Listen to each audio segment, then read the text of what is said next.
How are we supposed to do our duty when the hills are crawling?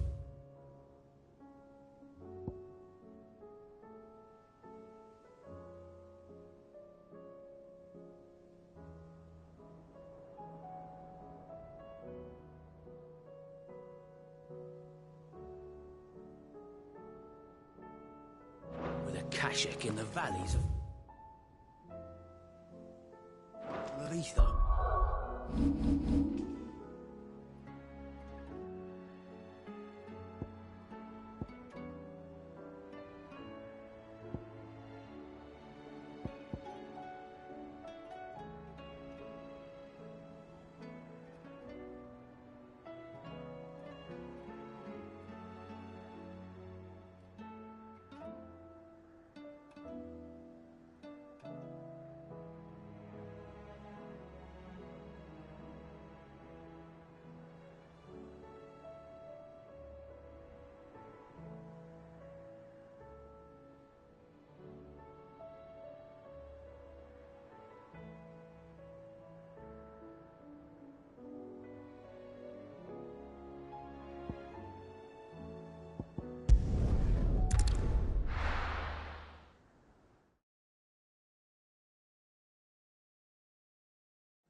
Ah, Clive. Just the man I was hoping to see. Oh? And why is that? You remember how some of Sir Wade's guardians took up residence here after the Akashic attacked? Well, now the rest have come to join him. Seems their barracks in the Lazarus have been lost to an ether flood. Now, I don't mind having a few more brave boys around to keep them animals at bay. I ain't daft after all. But we ain't got nowhere for 'em to bed down. Poor buggers are having to make do with haylofts and chocobo pens. I'd build 'em a new barracks here if I could. But where would I put 'em? There just ain't enough room up here on the rock. Which leaves us in a bit of a pickle. The people we're counting on to keep us safe are living like beggars. I see. And it ain't just that lot. There's bears to think about too. There's been more and more of them turning up lately, coming from all over looking for safe haven. But there's only so many we can shelter with the room we've got. We can't keep cramming more and more people into less and less space.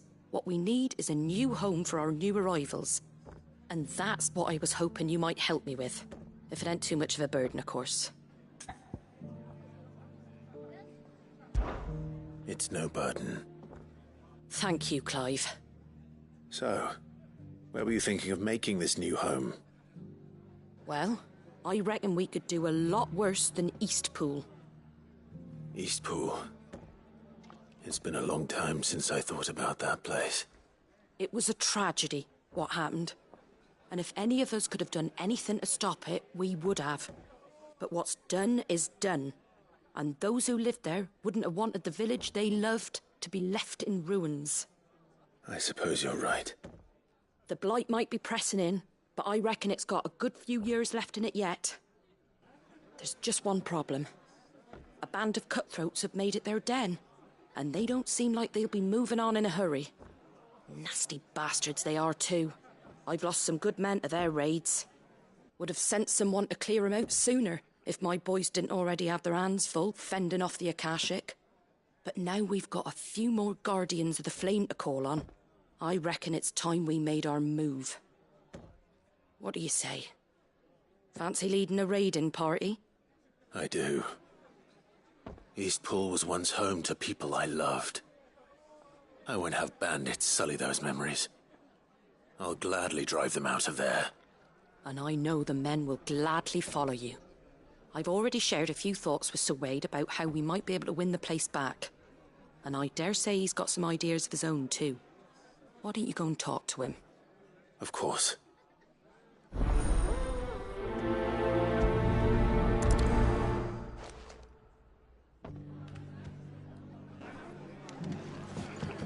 All right, Sir Wade. Let's hear your plan.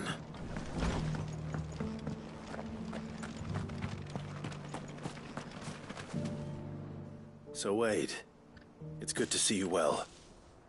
And you, Lord Rossfield. And you. I spoke with Martha. She tells me you have plans to free Eastpool and make it your own. That's right, though it was mostly her idea. I rather fear my men have been treading on her toes somewhat since joining us, not to mention each other's. And then there are the bearers, men and women who found the courage to flee their masters and sought refuge here. We need somewhere to settle them, and I can think of worse places than Eastpool.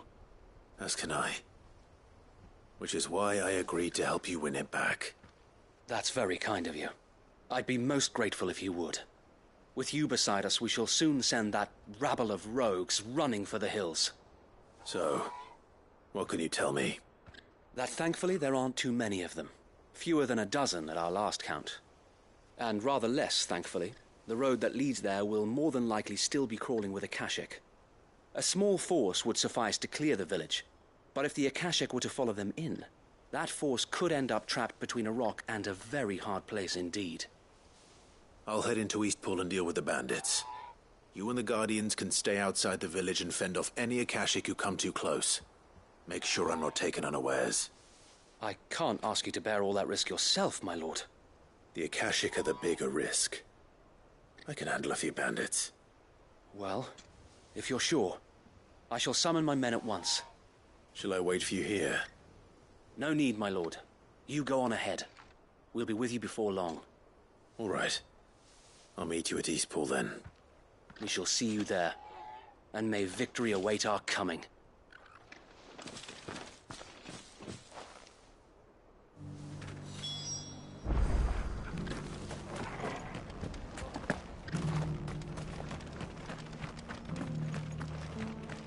I'll build a barrack.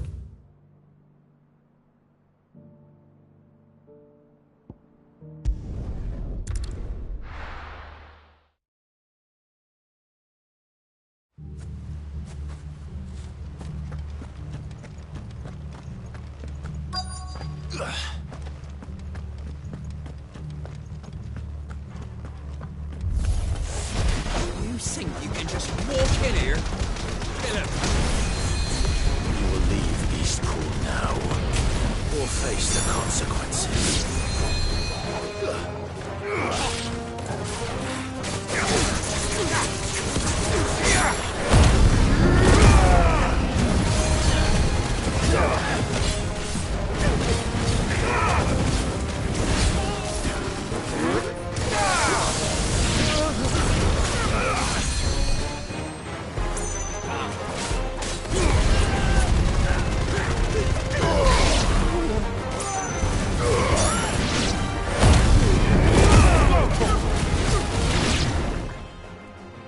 That's the end of that, then.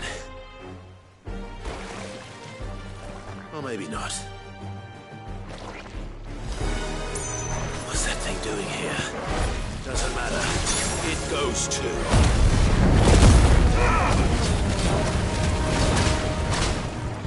Waken wind!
more surprises?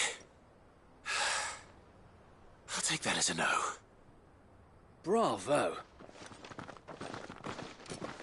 A magnificent display, my lord. You were watching? I thought you were keeping an eye out for a Kashik. We were. Put down more than a few on the road, then arrived just in time to see you slay that... whatever it was. Let's hope it was the last of its kind. Though I expect you and the Guardians will be up to the challenge should another appear. I would hope so, my lord. Your men will be bringing the bearers who'll be living here, I assume. It might be best to send word for them to come right away, before any other unsavory characters move in. Of course. I'll send orders for them to depart immediately. Leave it with me, my lord.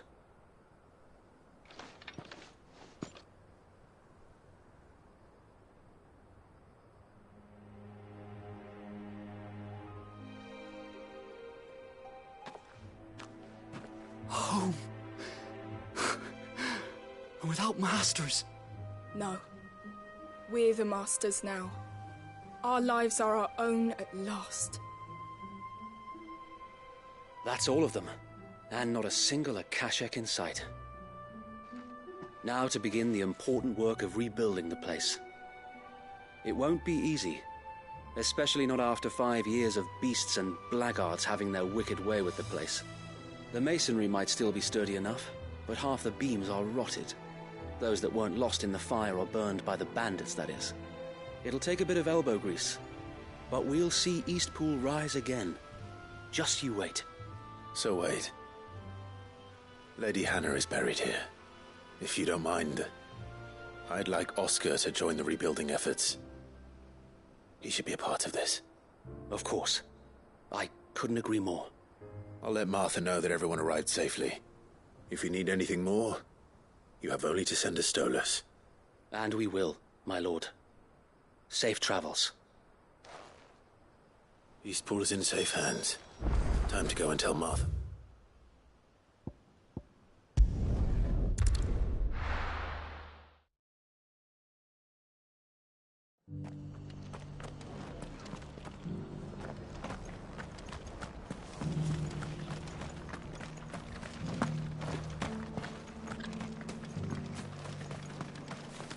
How do?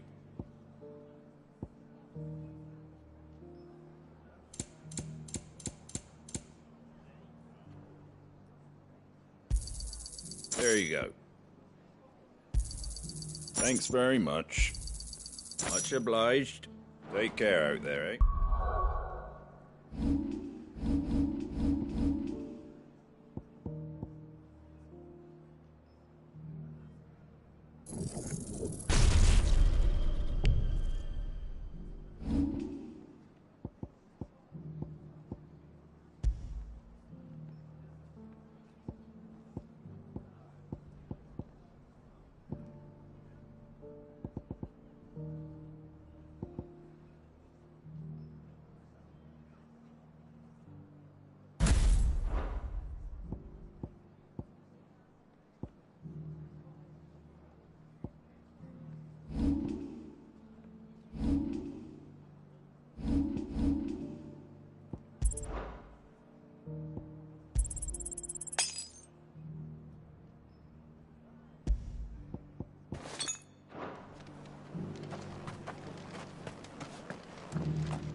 There you are.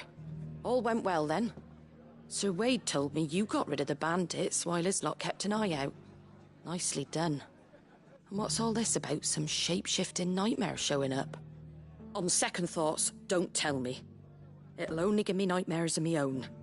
What matters is you did it, and now we can build our new village. I suppose it will be. What will you call it? What else?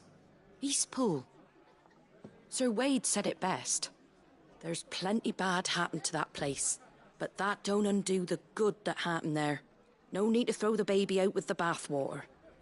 Did Wade say that? Well, something along those lines. Anyway, the poor souls might have made it to Eastpool, but their work ain't done yet. So the way I see it, neither is mine. If it's food or lumber or strong backs they need, the rest is ready to provide it. Thank you, Martha. No, thank you. You didn't have to help us. I wanted to.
What's happened? The guards at the gates were all right. If we're going to do this, we'll need... Clive, your timing is impeccable.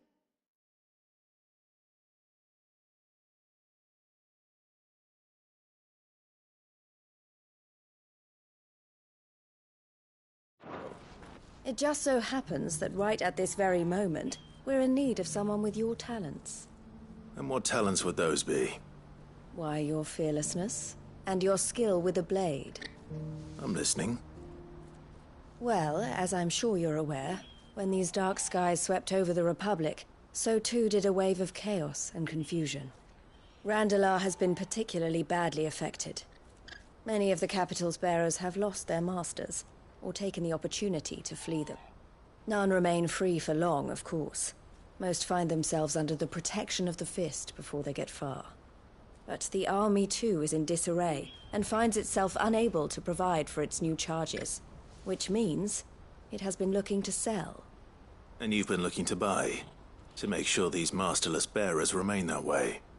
Precisely. It's the perfect opportunity to free dozens more, and for an attractive price, no less. So where does my skill with a blade come in? Though we may have the funds to buy these bearers, we have nowhere to house them. So we've been searching for a place where they can be resettled. Somewhere far from the prying eyes of those who would see them enslaved once more. And we believe we have found one. Cashlock. A small hamlet hidden in a canyon. The place was abandoned a long time ago, but when the men moved out, the beasts moved in. And so we seek the aid of a fearless swordsman to encourage them to look elsewhere. You'll help, won't you? How could I refuse? Excellent. Theo, if you wouldn't mind making arrangements for the transportation of our guests, as we discussed. Of course. Leave everything with me. Sounds like you'll have your work cut out for you. I will. We have an entire village to stock and furnish. Residents and all. Even if I begin right now, I'll be working day and night. So I'd better get started. Try to clear the place out before the wagons roll in, won't you? I'll do my best. You will find a village in Chairdra's Thread, past Lateney's Cleft. My man there will open the gate for you. All right. Wish me luck. I'm sure you won't need it.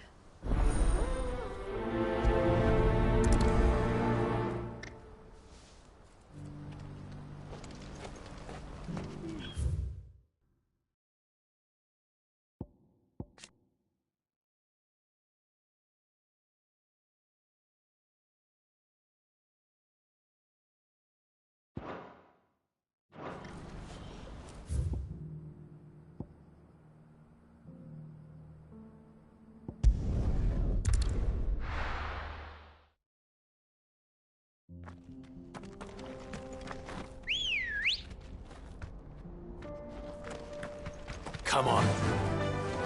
Faster!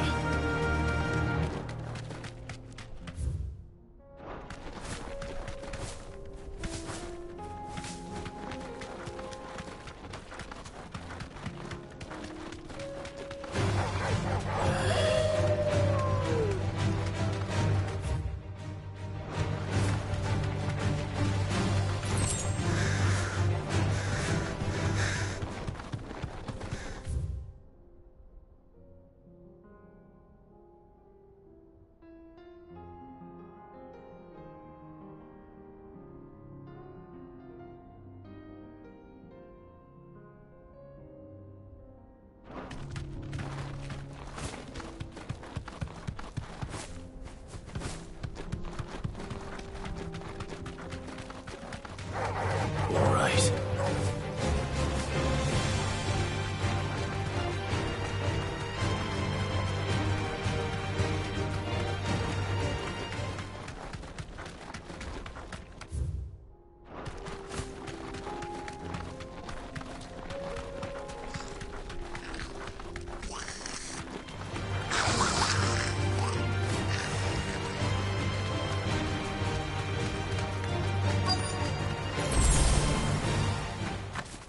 This must have been a nice place once. It will be again.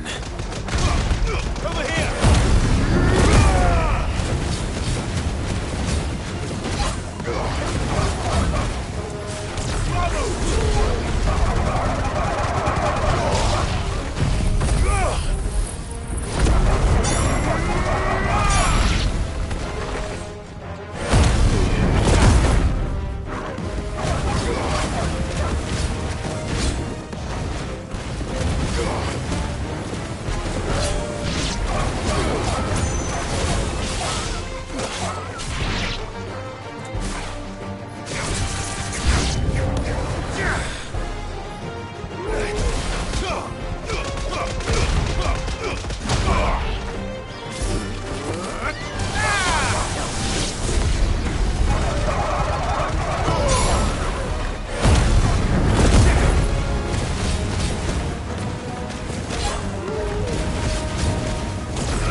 That's all of them. Come on, Toggle. Let's hit them.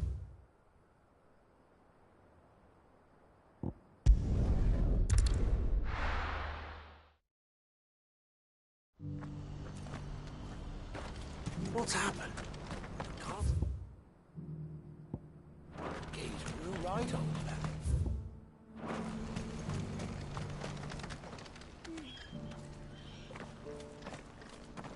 Something the matter, Theodore? Quiet. Those are our terms. I trust that you will give them your full consideration. I shall. Thank you.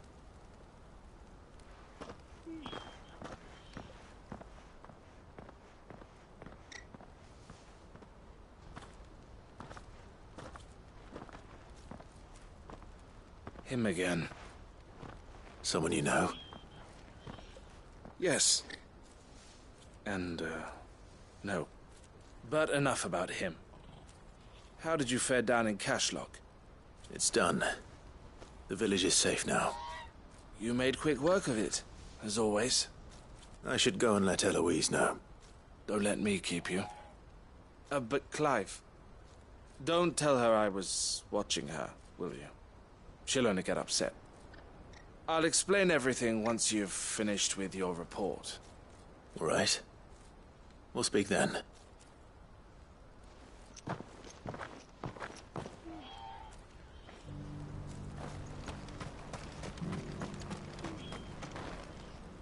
Eloise, I just got back from Cashlock. The village should be safe now. Thank you, Clive. Here, something for your trouble. Well then, now that you have laid the groundwork for our little project, I suppose we'd better finish the job. The first thing we'll need to do is make sure our offer for the bearers is accepted. You're still in negotiations? We are. A trusted colleague has been dealing with the Fist on our behalf, but things have been trickier than we anticipated. I suppose it's to be expected. This is the army we're dealing with. Fighting's what they do. But we shall emerge victorious in the end. Well, if you need any help, you know where to find me. I'm not sure I do. But thank you, all the same.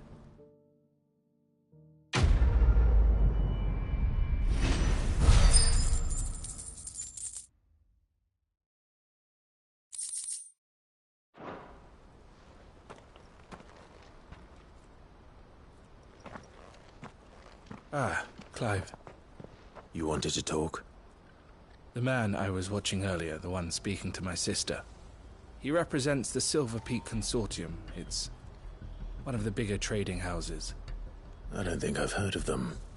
Well, every trader in Dharmekia has. They operate across the length and breadth of the Republic, and they're still expanding.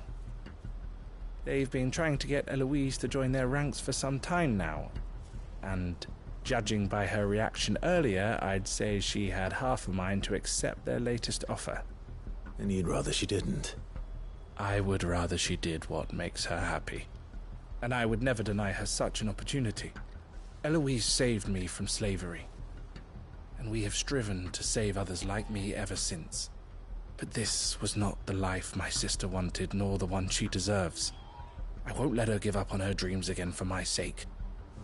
She freed me from my bonds, and she must be freed from hers in turn. You're a good man, Theo. I have always been grateful for what my sister did for me.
and I want to repay the favor by letting her live her own life. But each time an opportunity to do just that arises, she turns it down. For my sake. She loves you. And I love her. Which is why I want this time to be different. To show her that I don't need to be watched over anymore. Though I'm sure I'll still need some help from time to time. I trust that I can count on you. Always. Thank you, Clive. Well then, I had better get back to work. These bearers aren't going to move themselves. That's a job for the Crimson Caravans.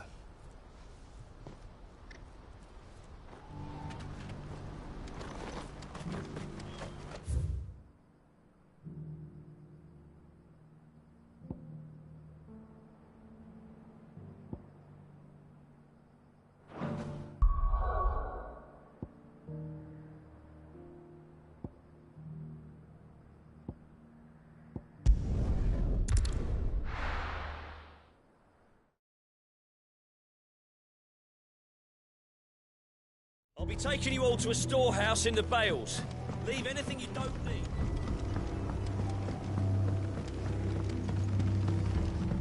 You know what you have to do.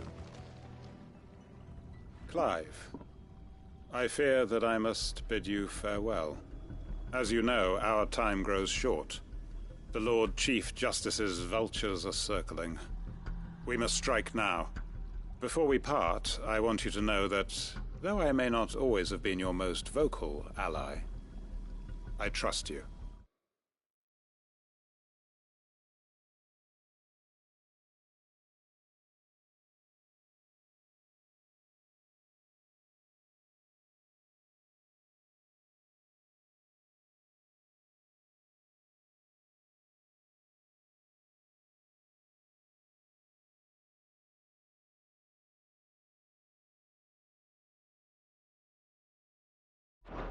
As I trusted your predecessor. Thank you. I appreciate the sentiment, and I understand more than anyone how you feel. But is revenge really the answer? It is the one I found, and it is all that I have lived for since that day. But what of Lostwing? Everything you've built. I built Lostwing to achieve this aim. Once it is done, the village will have served its purpose. My comrades and I are sure of our cause, and we shall fight to the last, come what may. But there are those among us who cannot fight. Children, the elderly, bearers afflicted by the curse. I would place Lostwing in their hands, if I thought it would do them any good. But a village home only to the frail and the infirm is not likely to stay a safe haven for long. And so, Clive, I find myself turning to you once more. Will you take them to your hideaway, that they might live even should Lostwing die? I will. Thank you. I will not have it said that I did not see to the well-being of those who rallied to my cause. The people I speak of have withdrawn to Gotan's Bales, away from danger in case the Black Shields strike. Understood. I'll make sure they get to the hideaway safely. Then the last of my preparations are complete. Fare you well, Clive. And may Griga guide us. All of us.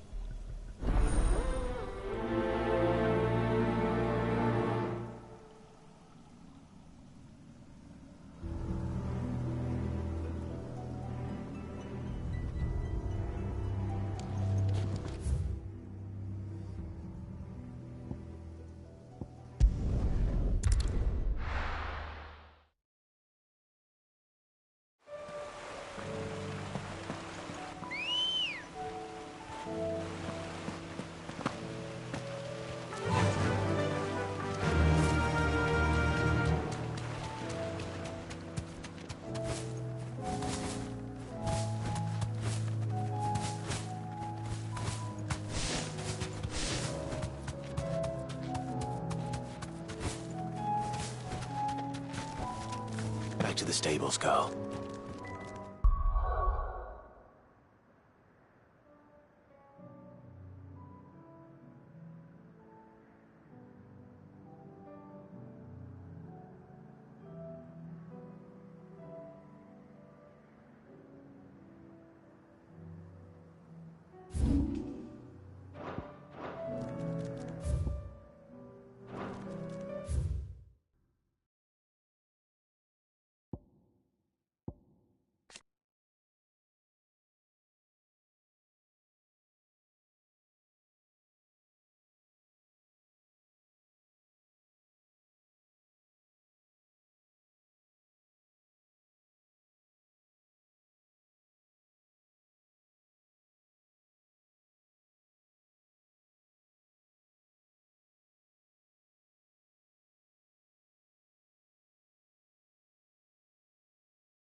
Everyone.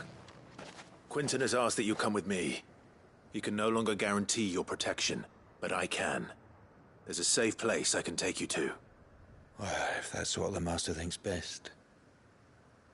Sid, none of us would be standing here today if it weren't for Master Quinton. We owe him our lives. So we ain't about to start telling him what he should do with his. If he's saying we ain't safe in Lost Wing no more, it's 'cause he ain't coming back. And if that's what has to happen, then so be it. I only hope he can see this through to the end. That we get to see justice done. I hope so too. Oi! You lot! Where's everyone else? They ain't already left, have they? They've gone with Master Quinton. Fuck! Fuck! Fuck! What's wrong? I've just come from the Justice's manor.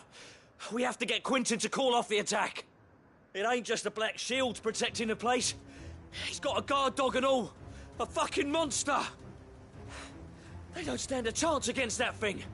If I don't get the message to them, they're all gonna fucking die. No. We can't let this happen. Sid! Don't worry about us. You've got to catch up with him. We can't let Quinton die before that bastard does. All right. I'll do what I can. Where is this manor? It's way over to the east, through the woods. Heaven Hall, he calls it. Promise us, Sid. Promise us you'll do what you can.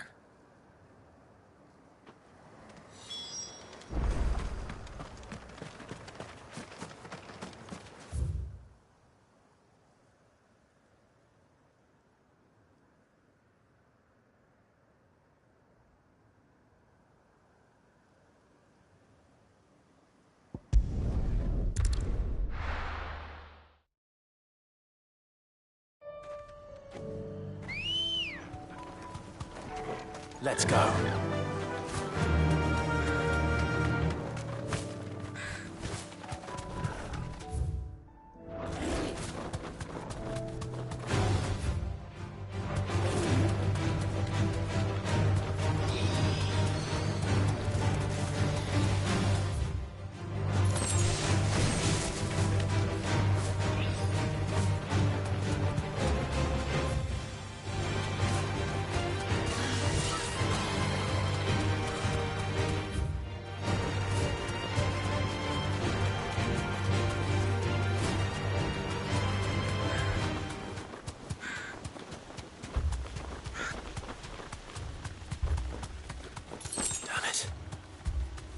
Don't tell me I'm too late.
Quinton, are you all right? No. But I am alive. Which is more than I can say for my comrades. They followed me without question all the way here. And they died. For nothing.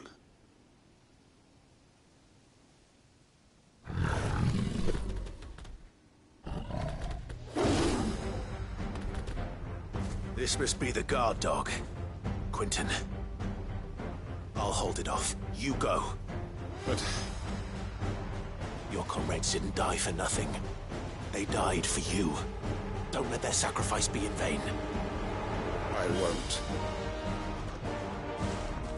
Come on, then. You're no guard dog. You're just a rabid beast that needs to be put down.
If only we'd arrived earlier.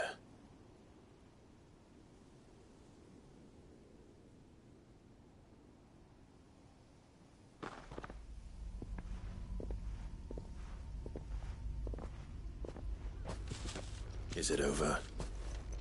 It is. He wept and begged for mercy. And I cut him from ear to ear, just as I dreamed of doing all these years. All my plans, building a haven in Lostwing, freeing bearers from their chains and recruiting them to my cause. It was all for this. But what is this? Justice? My faithful comrades. All those lives lost, so that I might take another. Quentin. Master Quentin! Oh, thank Grieger you're safe. You're alive. And so are you. I'm so sorry. I tried to warn you about that thing. And I hate to say it, but there's more bad news. It's Lostwing. It's been flooded. What?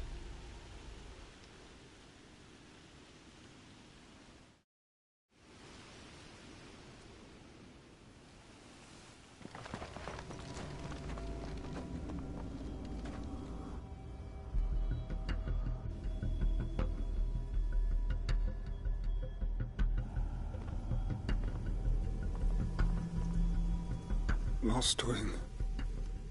My Lostwing. And look who's here.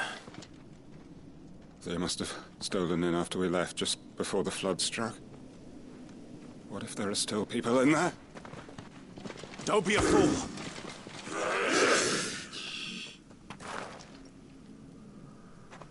Damn it.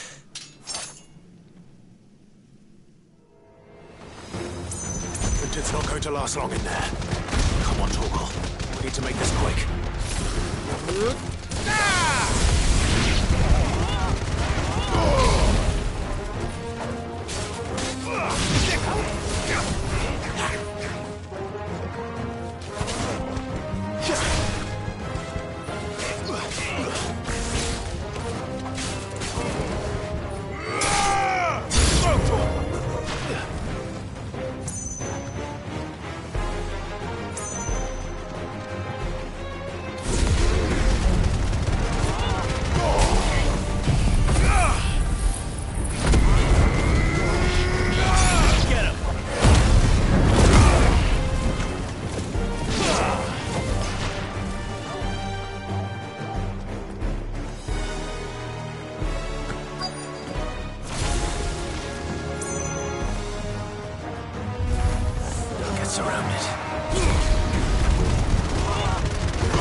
Quentin! Hold on. I'm gonna get you out of here!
I need to get back to Quentin.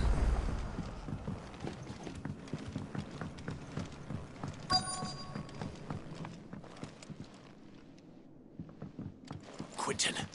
Quentin! Look at me! Thank the Founder. He hasn't turned. I'm going to get you out of here.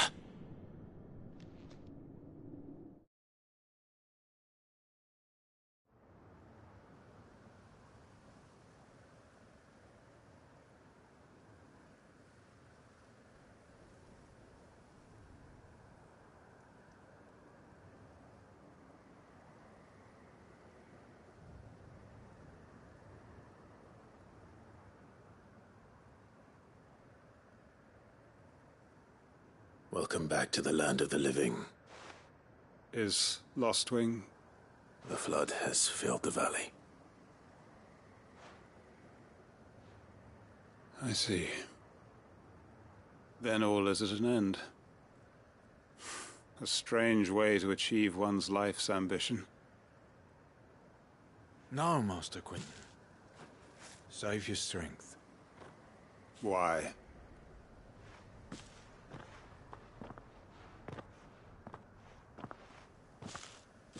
All that I strove for is gone. Only emptiness remains. I have nothing left to live for.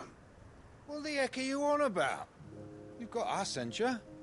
Don't try telling me you only freed us so you could get revenge. We're more than that to you, and we all know it. I thought you weren't coming back. But I prayed, and you did. There's got to be a reason for that, right? Can't we just go back to how it was? You know, you looking after us all. Your work ain't over yet, Master Quentin. We believed that you were the right man to lead us, and we still do. Your village may be lost, but it seems your people aren't, so long as you remain to guide them. But why? After what why would anyone follow me? 'Cause we're family, aren't we? Family? Yeah, and all our comrades who went with you, they felt the same. Lostwing weren't just a village. It was all of us. It was. And as long as we're still here, it is too. We can start again. Build a new Lostwing, right here in the Bales.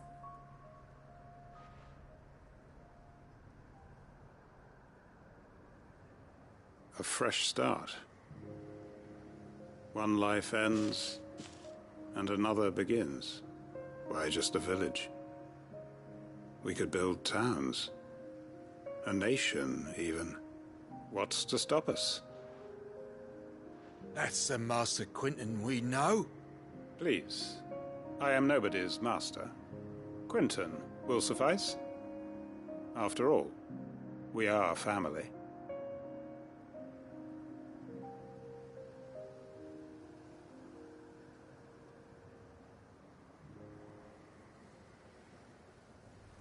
Permit me to withdraw my request.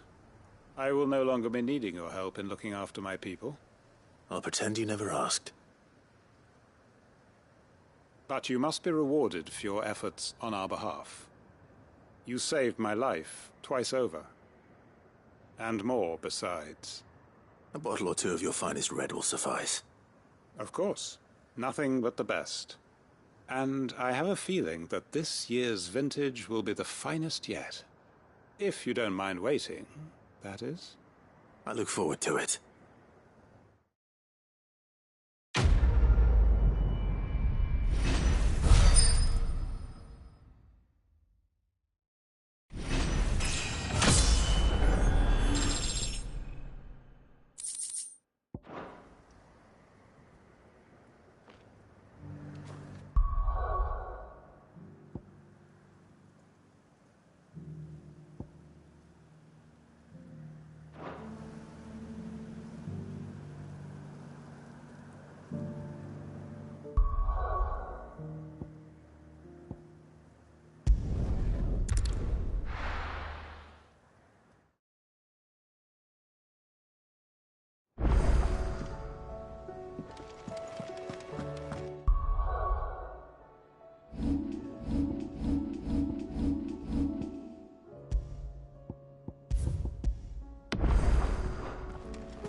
Cole said it was an army of Akashi.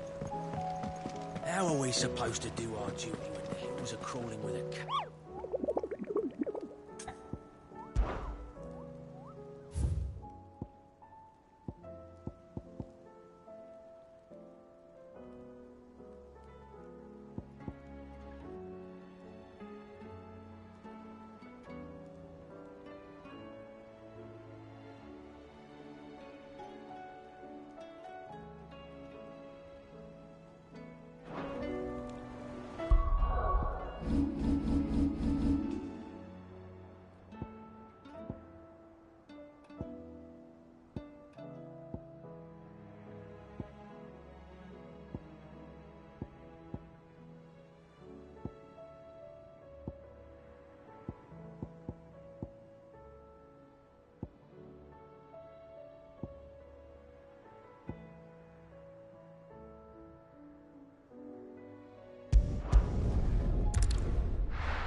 Come on. Fly, Ambrosia.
sword. To me, boy!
This one.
Over here!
It should have stayed in its shell.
Don't feel good, boy.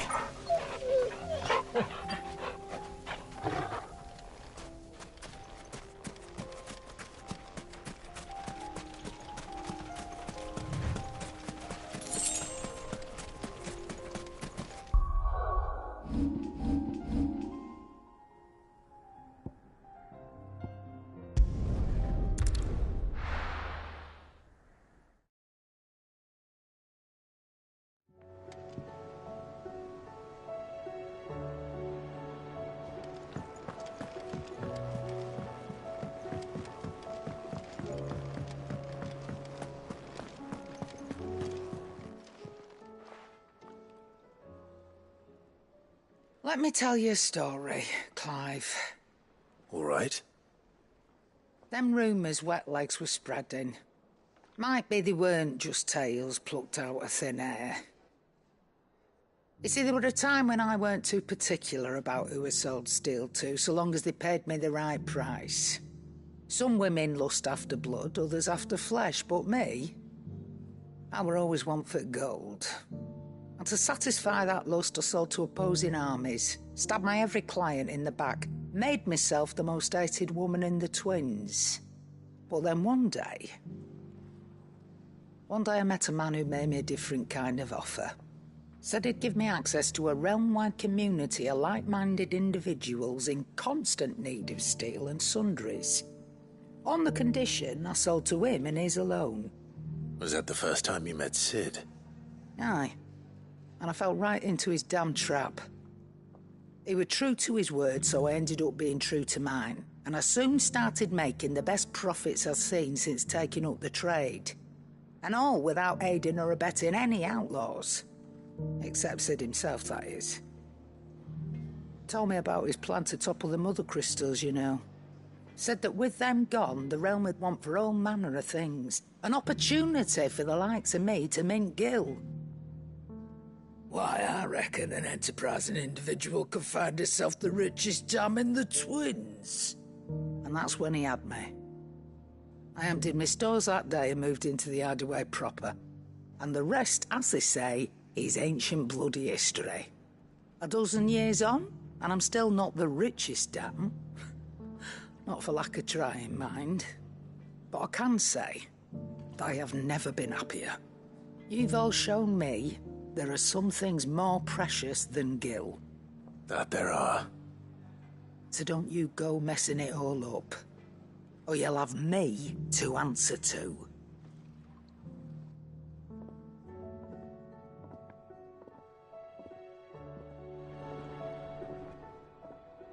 Still alive, are ya?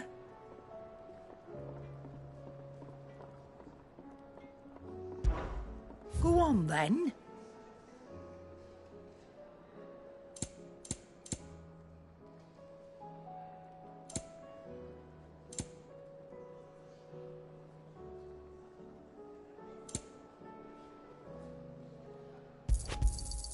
You'll not find a better price than that. You're rubbing me blind, you know. It'd better all be here.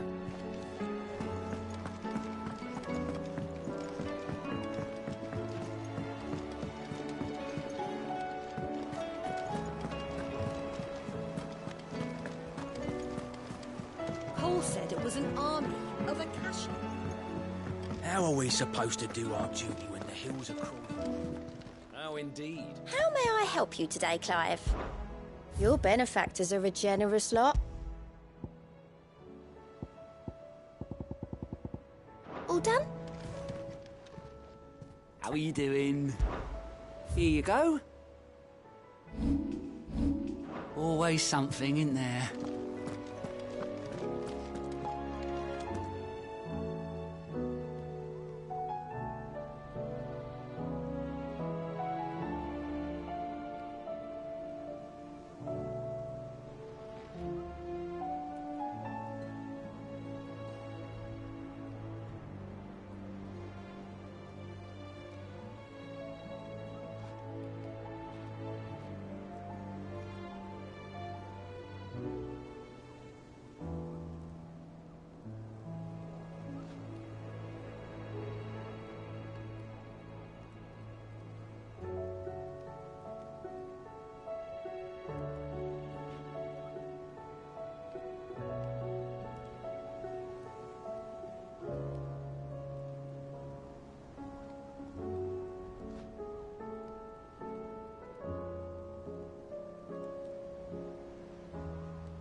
Well, did you find anything?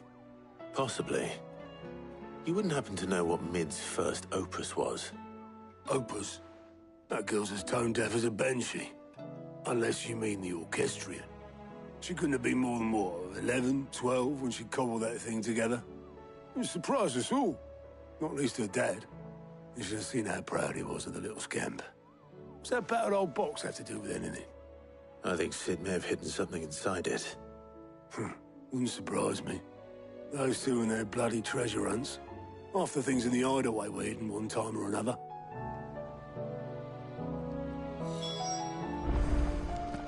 How are we supposed to do our duty when the hills are cruel? Cole said it was an army of Ffxvi.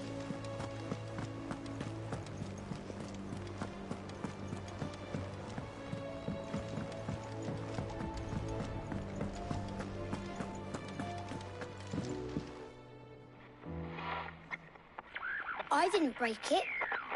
Well, I didn't break it. What didn't you break? Nothing. We didn't break nothing. We definitely didn't break the orchestrion. What's wrong with it? It's broken. Except when it isn't.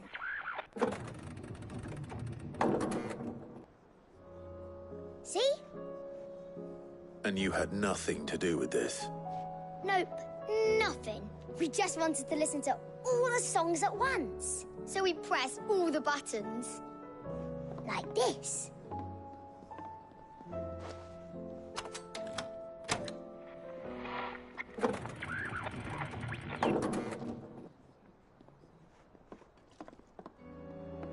See? All too well. All right, out of the way.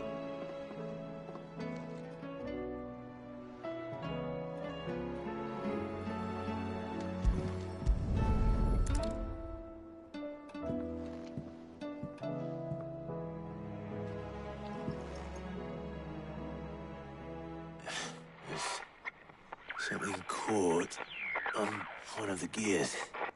Did you break it? Can you fix it? No, I mean, yeah, yes. There. How about now? You fixed it! Sid fixed it! He more than fixed it! Yeah, new music! Huh. Never heard this one before. They started playing when I removed this. Whatever it is.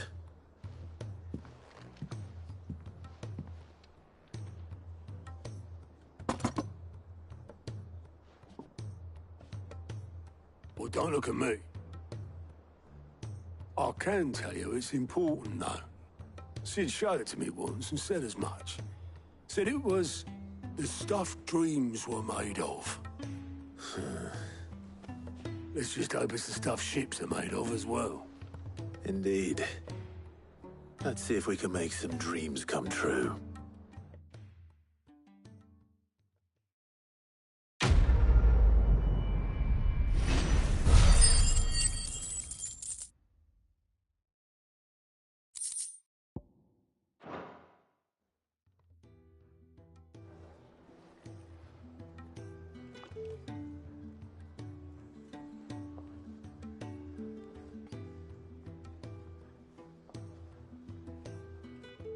Just the two I was looking for. Aye. Who's a patient? Actually, yes. The Crown Prince just left. Dion left? Unless you've another word for stood up and walked off. Yes, left. He did have the decency to leave a message with Obelisk before commandeering one of his dinghies. Should we go after him? No. We're not the Prince's keepers. He's free to do as he sees fit. I'd rather he did so in bed. His wounds are nowhere near healed. Much like yours, I suspect. Otto told me what happened in Canver. What is it with this realm's princes and their aversion to rest? Ask me when I get back. Though I may be sometime. Then at least try to stay safe. And if that fails, try to stay alive, eh?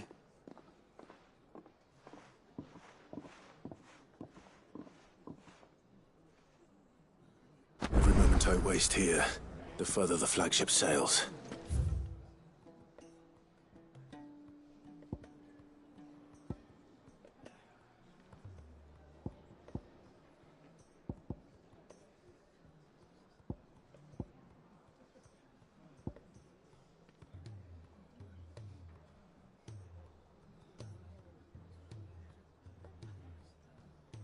I have to get back.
Cole said it was an army of Ffxvi.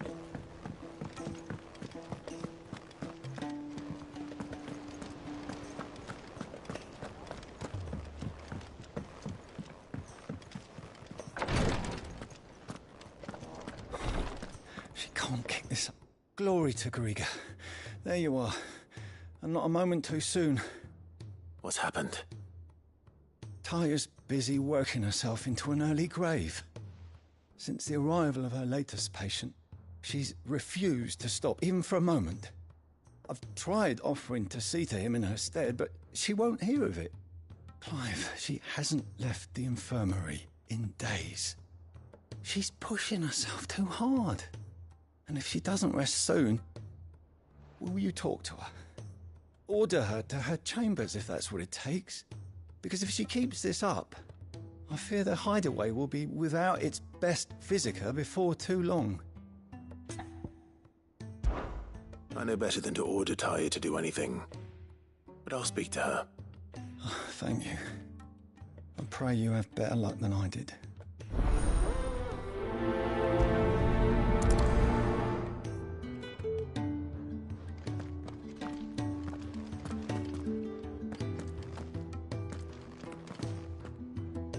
Well, Taya, Rodriguez worried about you. And if what he says is true, then so am I. We all admire your dedication, but you do need to rest. I will, when it's time. Until then, I'm staying put. We owe him that much. Who is he? Someone from my past. Someone who doesn't deserve to die alone. It won't be much longer. The crystal's curse has almost finished its work. If I had the tears, I could ease his passing. But without them, we've nothing that will touch the agony of those last few hours. How would tears help this man? Not my tears. Tears of mercy. Alicia, it's the only thing strong enough. You wouldn't, Taya. Surely. There must be something we can do for him. Sometimes an easy death is the greatest kindness we can offer. You do well to remember that, Rodriguez.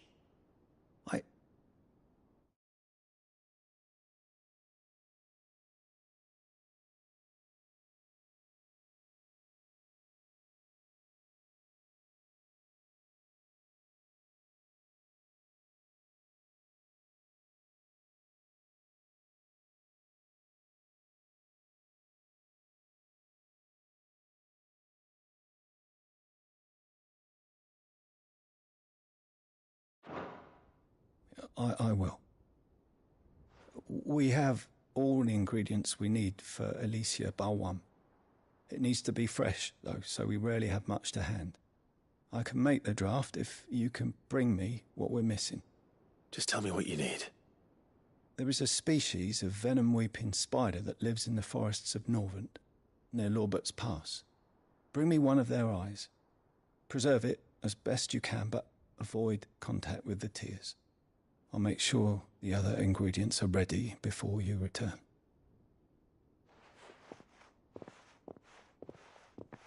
Thank you, Clive. I won't forget this.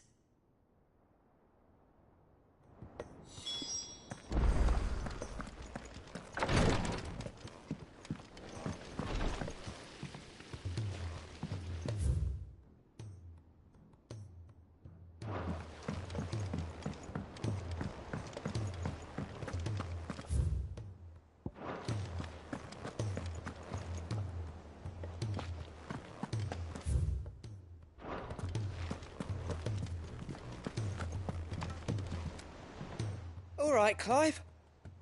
Blackthorn told me you helped him out again. Tough for that. Speaking of which, I'm actually a bit, Worried about him. And you want my advice? afraid so. It's a bit of a funny one, this, but I saved this posh knob while I was out on a mission, and he gave me this flashy ring to say thank you.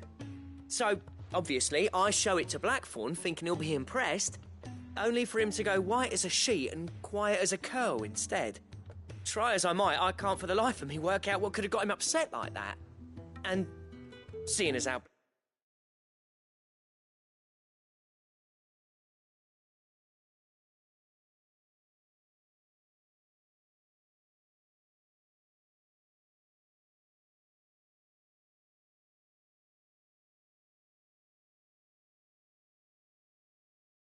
Blackthorn opens up when you're around, I thought maybe...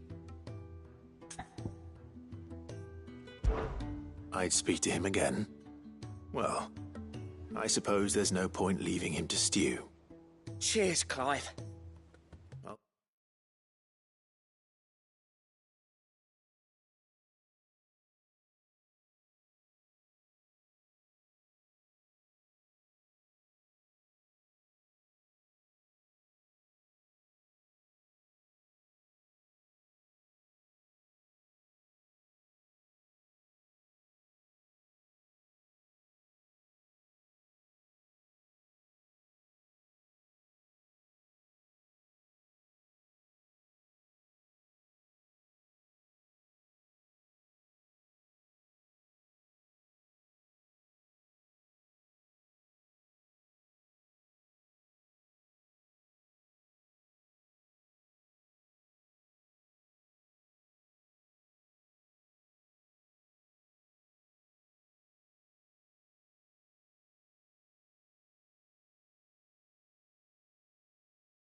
Be sure to pay him a visit as soon as I have a moment.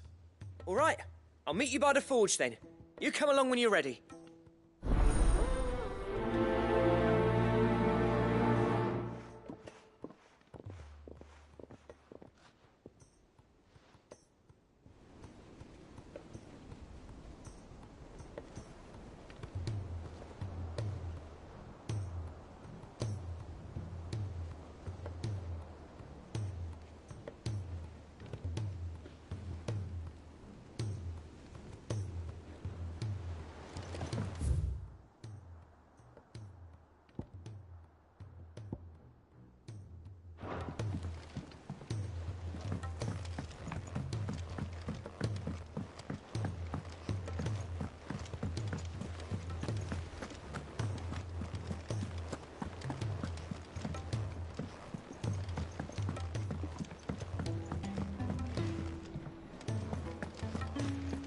If it's knowledge you seek.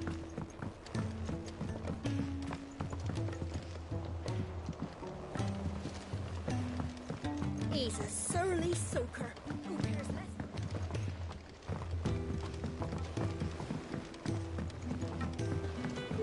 Realm's crops are all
Sid, do you recall the flowers I had you bring back to the yard?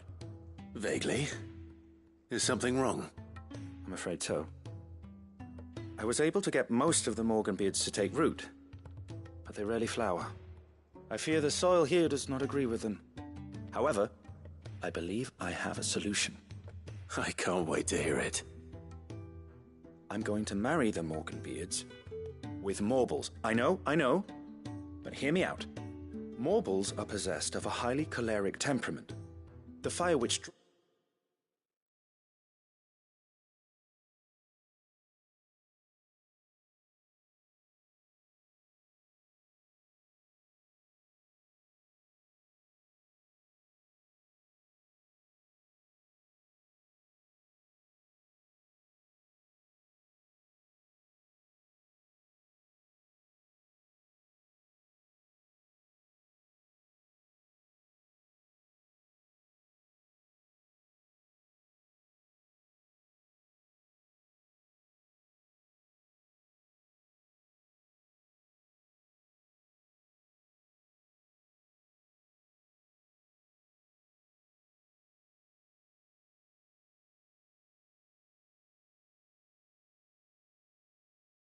drives them appears to be maintained by an abundance of nutrient-rich ether drawn from their environs. I believe that by grafting a Morble vine to a Morganbeard, the appendage's wealth of vigor-inducing nutrients might well stimulate the flower to bloom. The endeavor, I assure you, is scientifically sound. I simply need a vine to prove the theory.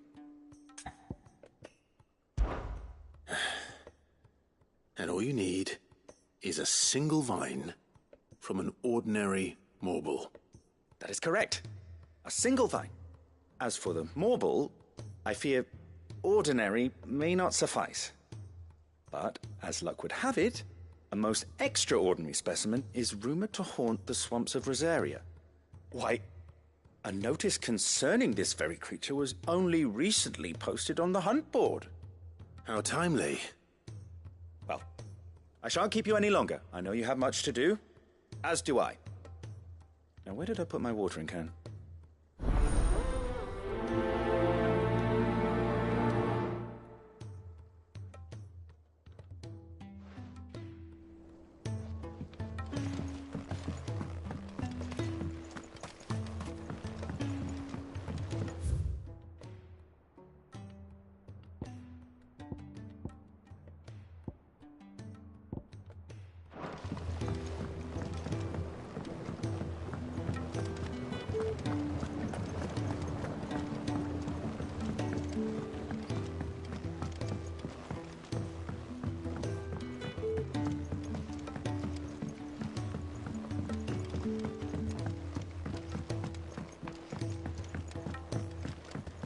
Sid! Heard you were in Canva fetching young Ned.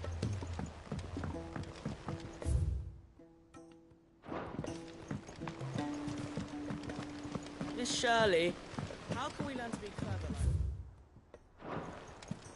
If Amber and the Lazarus are gone, then...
Ambrosia won't help me here.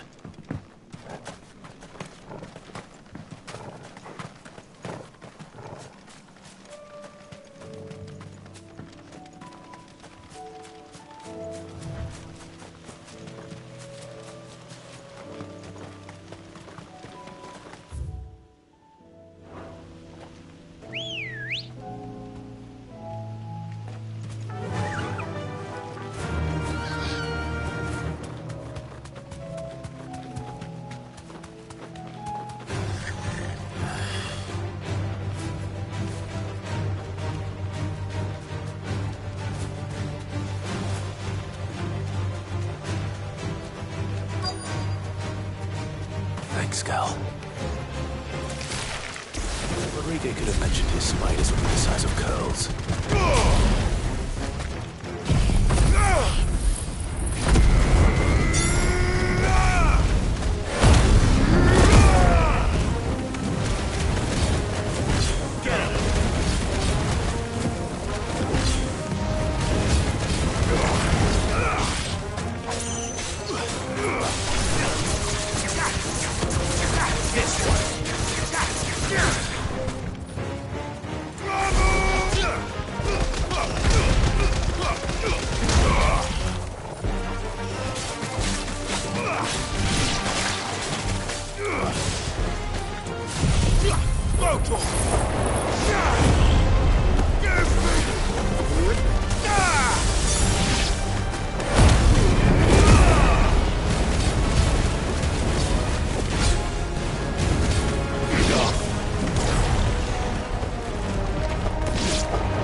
Hopefully one won't be enough.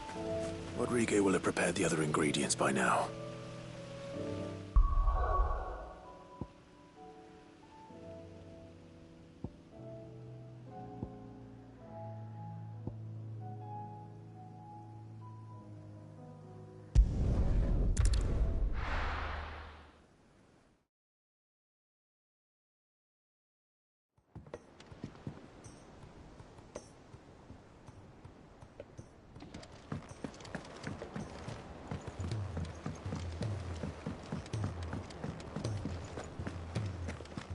If it's knowledge you seek.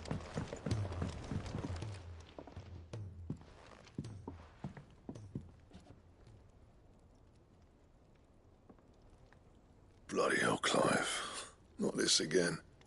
Oh, ain't you got better things to do with your time? That remains to be seen.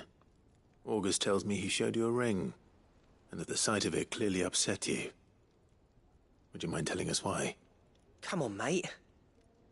Bottling it up ain't gonna help no one. If it weren't the ring, and it was something I said, then I'm sorry. It was the ring, right? It brought back some unhappy memories, that's all. Memories better left forgotten. Memories of what? There are things we'd all rather leave behind, Blackthorn. But sometimes it helps to talk about them. And sometimes it doesn't. Is that so hard to understand? Don't be like that. Fine. If it'll get you off my back. That ring you flashed was the work of Zoltan. We apprenticed together, back in the day. You've never mentioned him before. Why would I? Ain't seen him in decades, and the last time I did, we almost came to blows. The ring brought it all back. I could tell it was one of his the moment I saw it. Bastard's improved, though. More than I thought possible. That thing's a work of art. So it was a nice ring. Worth a few gil, maybe. What's it matter to you? It matters because engraving metal's a nightmare and I've got no bloody idea how he managed it. The fact is, I couldn't make anything even half that detailed. So what?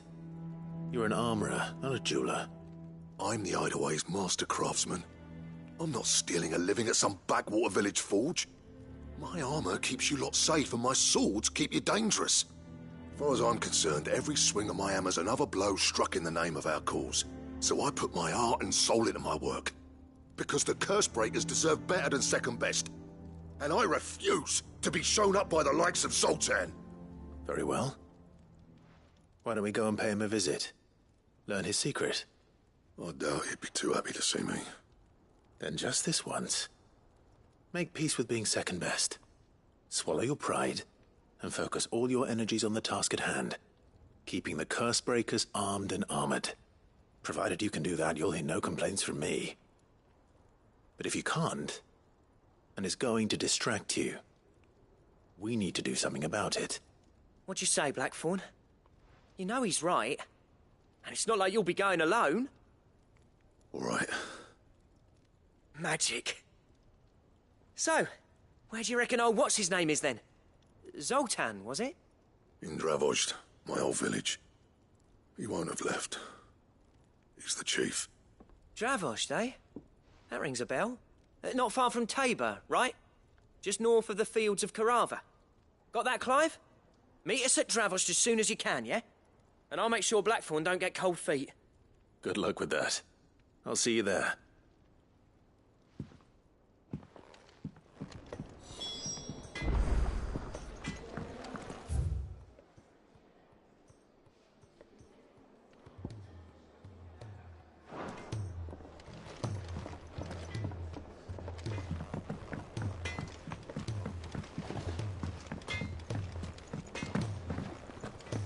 If it's knowledge you seek.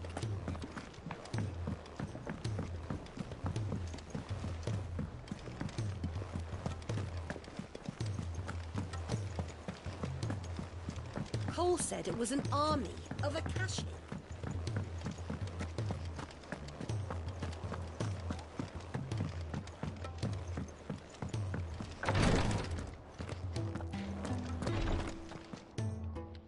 Thank goodness you're back. Talia looks like she's about to collapse. Is this what you needed?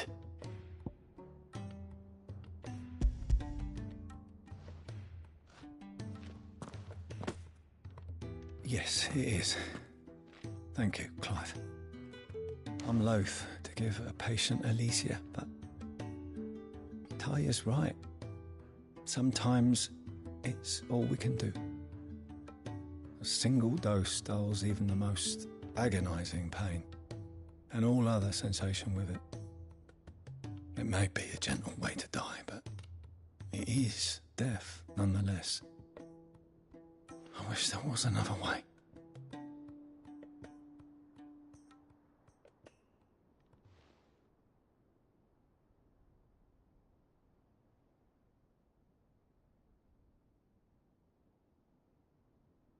How are you feeling? Light, mid-here. Drifting on waves. Good. Just relax. Let the waves carry you to a better place. Thank you, Daya. I'm so proud of you.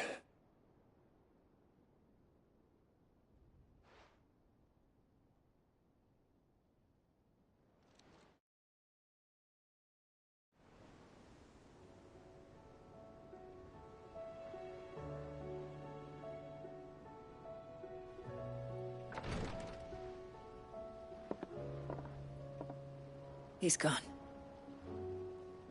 Thank you, Rodrigo. And you, Clive? I'll see that he's properly laid to rest.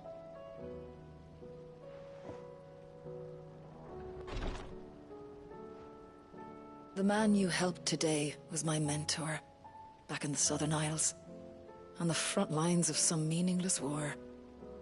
I was still a child when they shipped me to their triage tents, to treat the wounded with my gift. But in such blighted lands, I was next to useless. Until he taught me the true physicker's art, that is. An art we would be lost without. Tears of mercy were his gift to the bearers of the world. A respite from the agony of the curse's end. And a kindness Sid would have approved of. You know as well as I what life is like for a bearer soldier. Marched from one battle to the next, never knowing which might be your last. A commander may care nothing for the bearer spent in his service, but my mentor's gift gave the dying one fleeting moment of tranquility before the end. I've no tears left, Clive. I've seen too many of my friends taken. Something needs to change. And we need to be the ones to change it. And we will. I promise. I hope so.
Thanks, girl.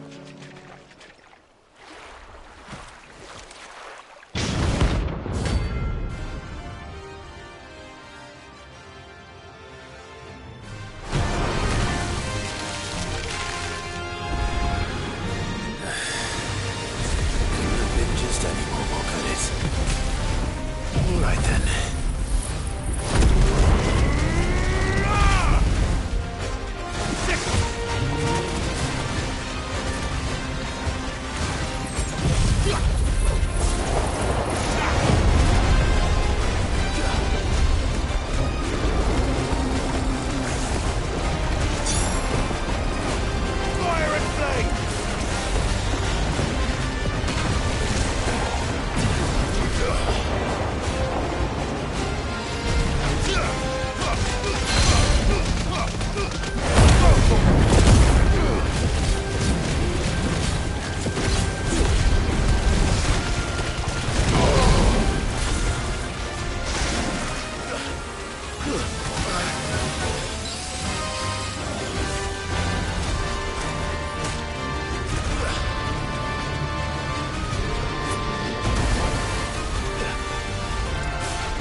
Time to fight.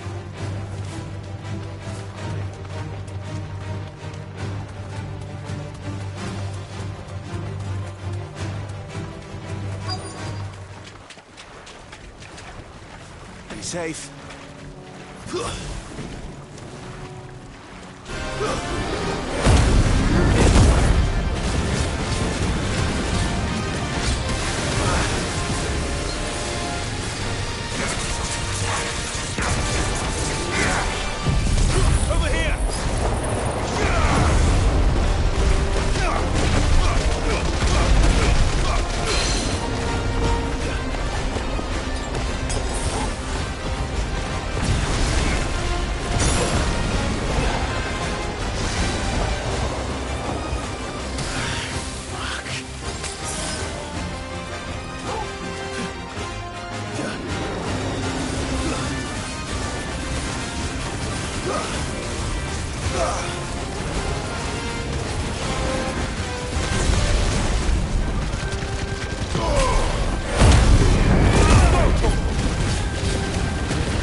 You're a fine hound.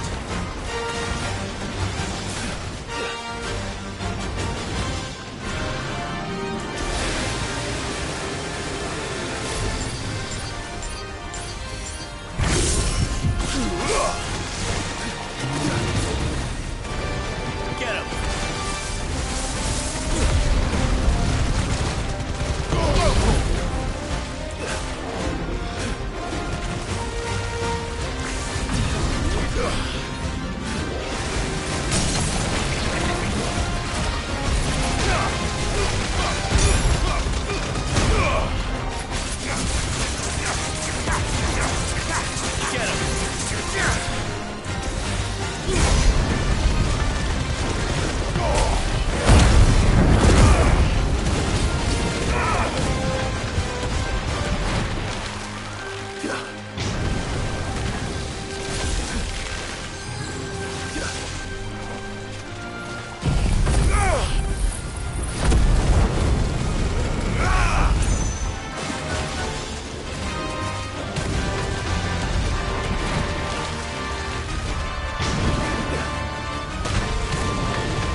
This one.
was definitely anything but ordinary.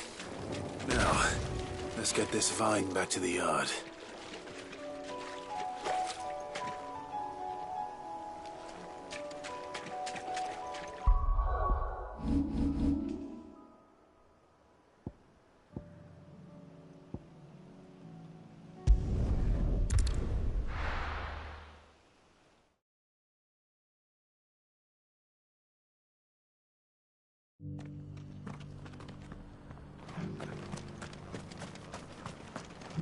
Here, take a look at my wares. Anything else? Fine choice. Go safely.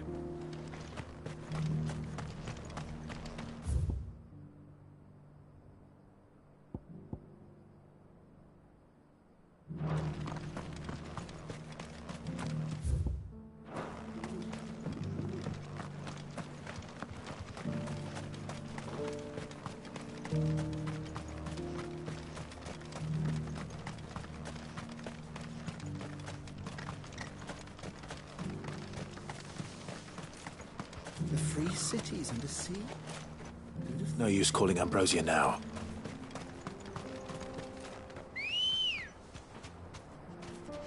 Good girl.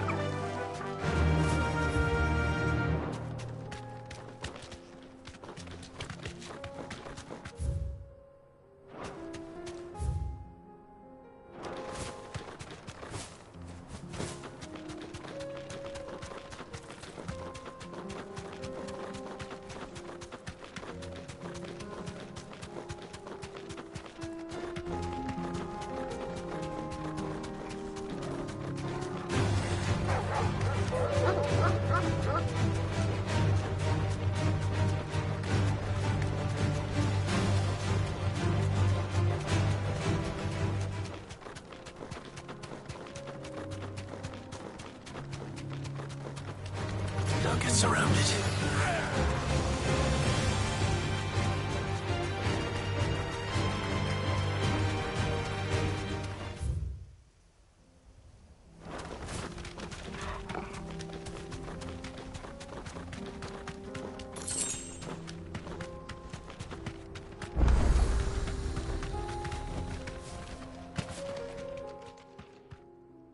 Kicked out already?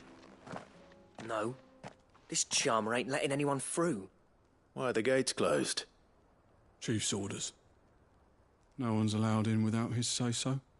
Not that I'd have let you in anyway. You look like trouble. I suggest you go home. That's what I'm trying to do, you little prick. Ain't changed a bit, have you, Snotty? No. It isn't. Blackthorn. Long time no see, eh? What the hell are you doing here?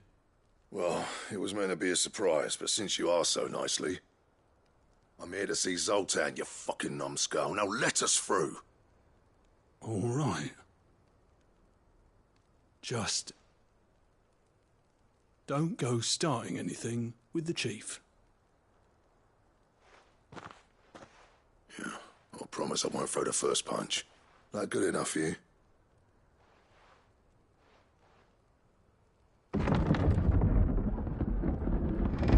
Go on then. Much obliged.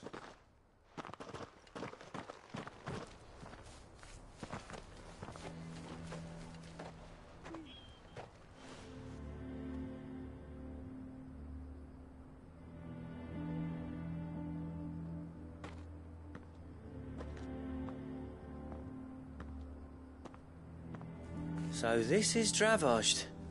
Not much going on, is there? It's a smithing town. When I was a lad, you'd have to shout to be heard over the sound of hammer on anvil.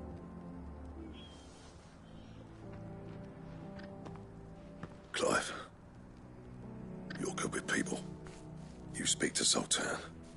Hey, you ain't backing out now, are you? There's a river of bad blood between me and the chief. But if someone can build me a bridge, then I'll cross it. All right. I'll see what I can do. I appreciate it. It'll be near the forge and the hill. It was our master's. He'd have inherited it when I left. The forge on the hill. Good luck. You'll be needing it.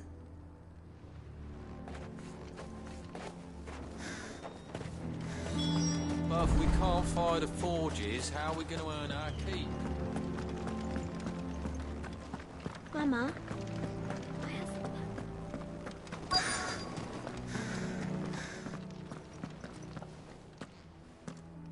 Hotter! Hotter, damn it! Those miserable flames wouldn't melt butter, let alone iron. Pardon the intrusion. I'm looking for the chief. That'd be me. It's a pleasure to meet you. I'll bet it is. Keep the gates closed, I tell him. Well done, Snotty. You're not welcome here. Get out. Before things turn nasty. Blackthorn's here. What did you say?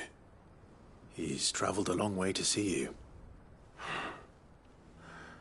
Yes, has he? He's waiting. Down by the gates. Then I suggest you take him with you when you leave. Didn't you apprentice together? So what if we did? Fuck! We're getting nowhere. These bearers' flames are next to bloody useless. We're never going to be able to fire up the forges unless we can find some new crystals. I'm a busy man, as you can see, so do me a favor and piss off. Oh, and if you're struggling to find your way out, ask Blackthorn. That prick knows exactly where the exit is. He's not wanted here. And neither are you. All right. I'm going.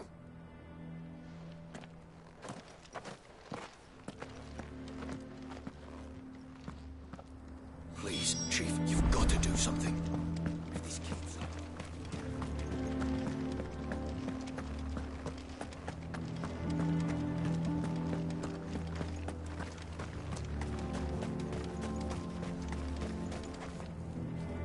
Let me guess. Zoltan told you to piss off. As a personal favor to him, yes.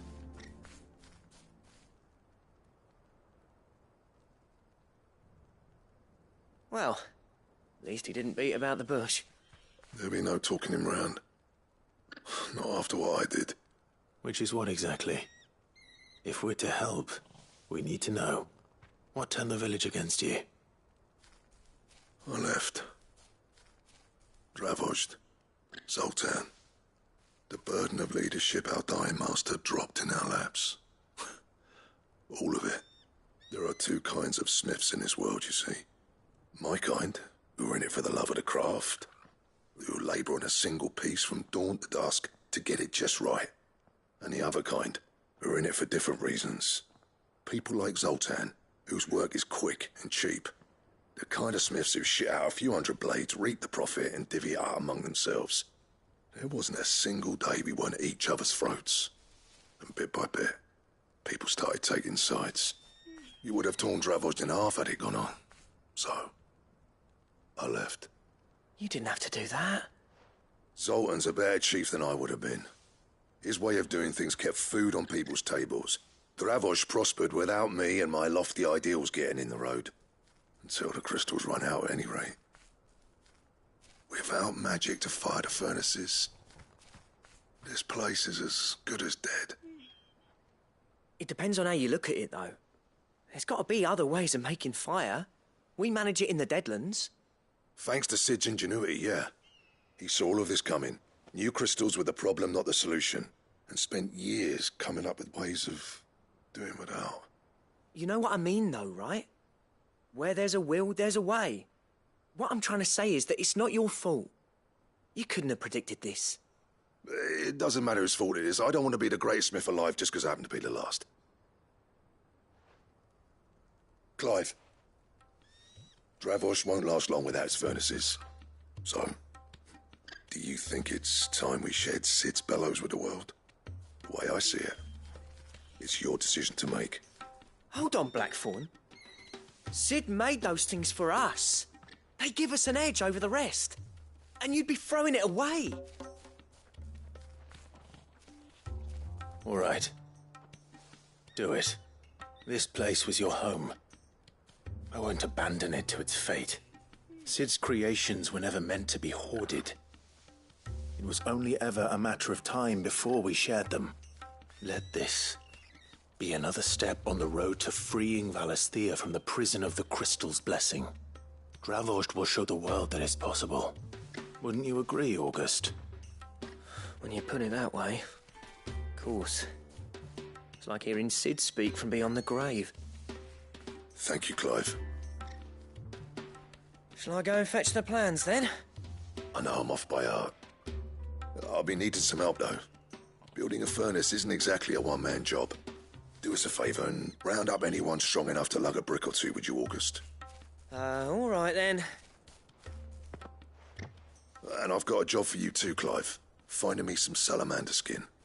I need leather for the bellows and nothing else will withstand the heat. Luckily for us, salamanders feed out in the fields of Carava. Time for a spot of hunting, then.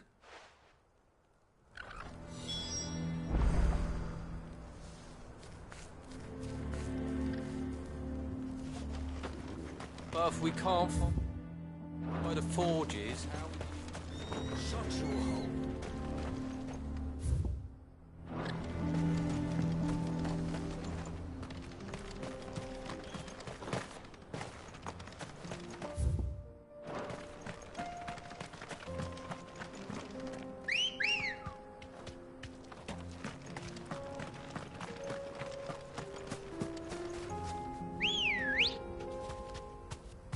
Let's go. Run like the wind.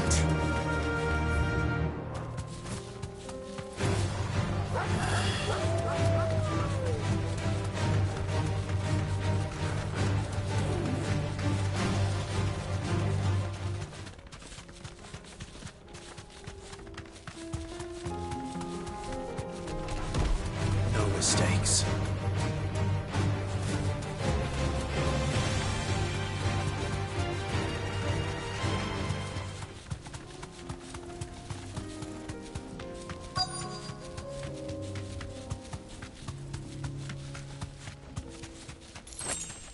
Let's make this quick, shall we? Be safe. This won't be easy.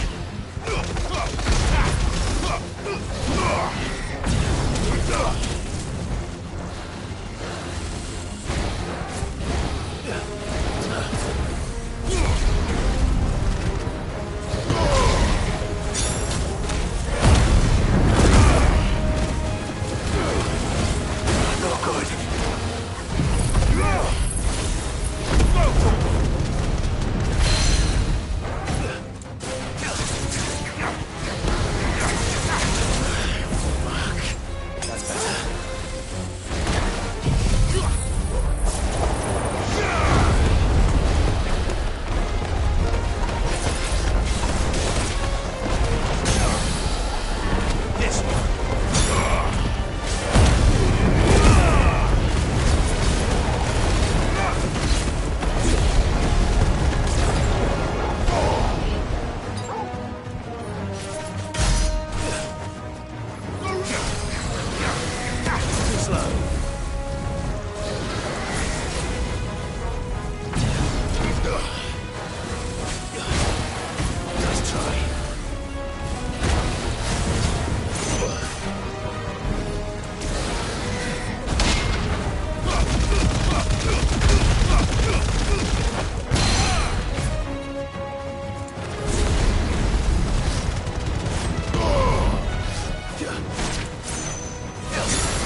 say that would be enough for a decent set of bellows.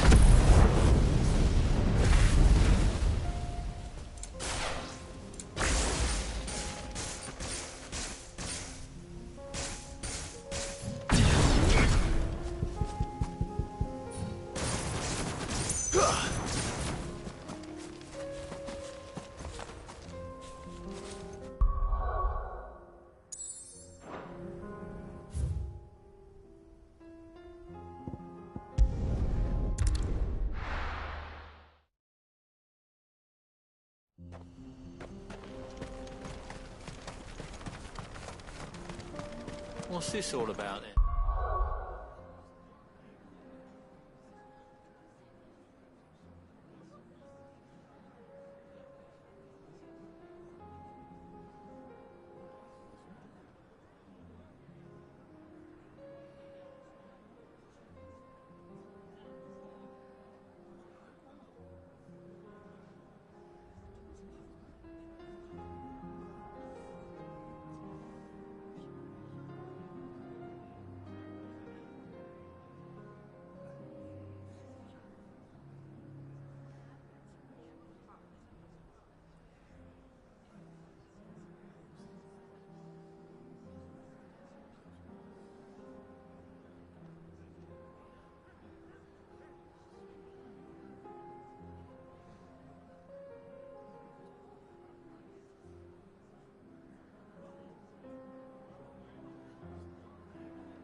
What's this all about then? Dunno. Some kind of new invent. Any trouble finding the skin? Nothing I couldn't handle.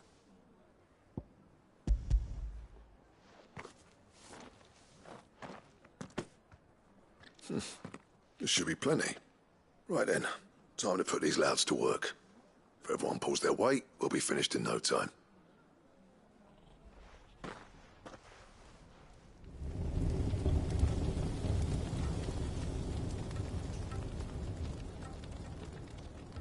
Well, I'll be damned. I honestly didn't think it'd work. But it's hot enough, all right. And without a single crystal in sight. You know what this means, don't you? I do, yeah. Dravost is saved.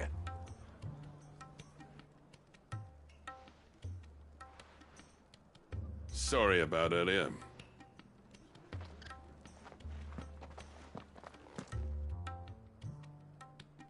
I take back everything I said.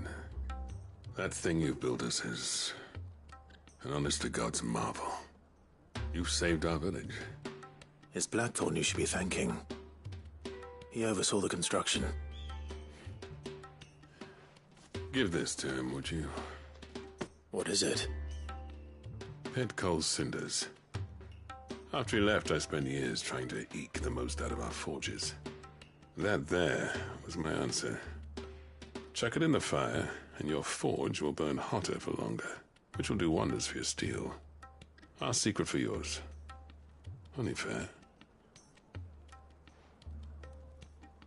I've always envied Blackthorn. Since the day I became chief, I spent every spare moment trying to match up to the bastard. No amount of sleepless nights at the anvil will ever bridge that gap, though. He's a genius. Plain and simple. The man Dravost needed. But he took all his talent and left. Gifted and free. Is it any wonder I hate his guts? The cinders would mean more coming from you. I need to forgive him first. And that's not gonna happen.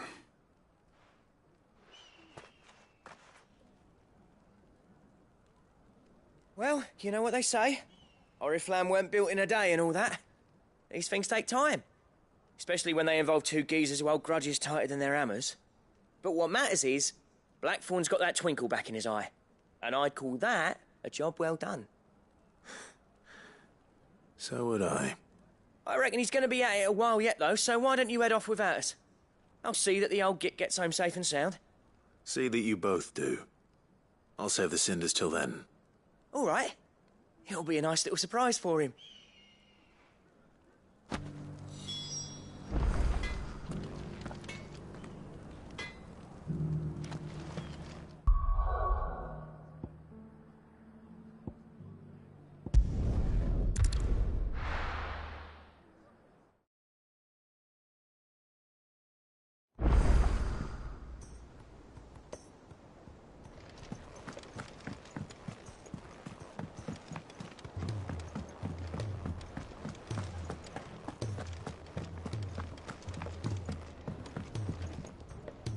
Gentlemen, I see you both made it home in one piece. Yeah, well, we didn't want to outstay our welcome. The whole village turned out for a go on the bellows after you left. Everyone except Zoltan has. Didn't see hide nor hair of him. Oh, but that reminds me. I have something for you.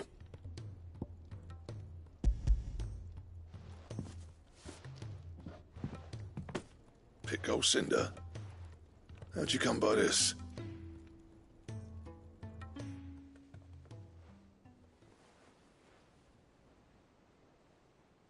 And you're sure he wanted me to have it? I'm sure. He didn't say so, but I think he wants to forgive you. Huh. Imagine that. Yeah. You know I could never leave this place, don't you? Every time you put on mail, you and the curse breakers are trusting me with your lives. There's no greater honor for a smith than that. I'm not about to go crawling back to Zoltan for forgiveness. but I will make good use of his cinder. And if that helps save even a single life, then he'll have my gratitude. What was it you said he called me? Huh? A genius? And he spent sleepless night trying to copy me, did he? Sounds like I better get to work. I've got a reputation to uphold. It's good to see you back on form, Blackthorn. I don't know how you pair put up with me sometimes, but I'm grateful all the same. Now, where was I? Oh yeah, about to put Zoltan back in his place.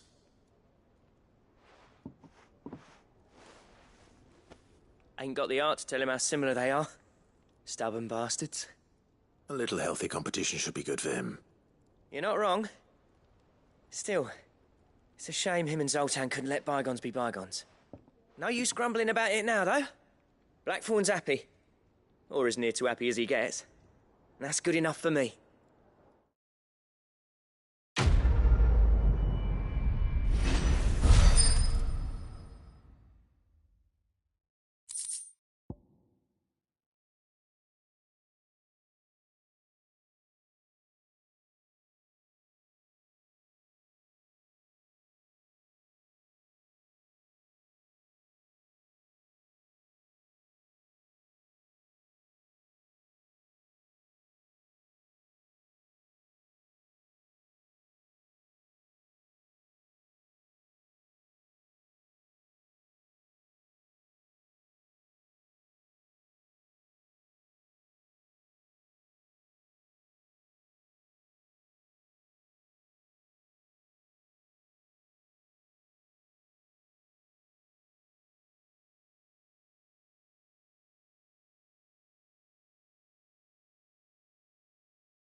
If it's knowledge you seek, we've tomes aplenty to guide you in your search. Those tomes.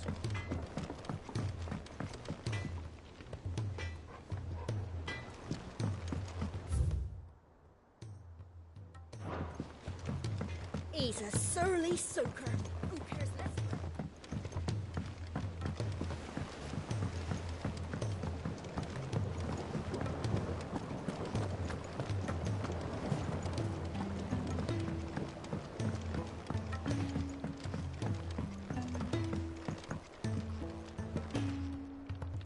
Sid, I can't help but notice that your satchel is twitching in a most violent manner.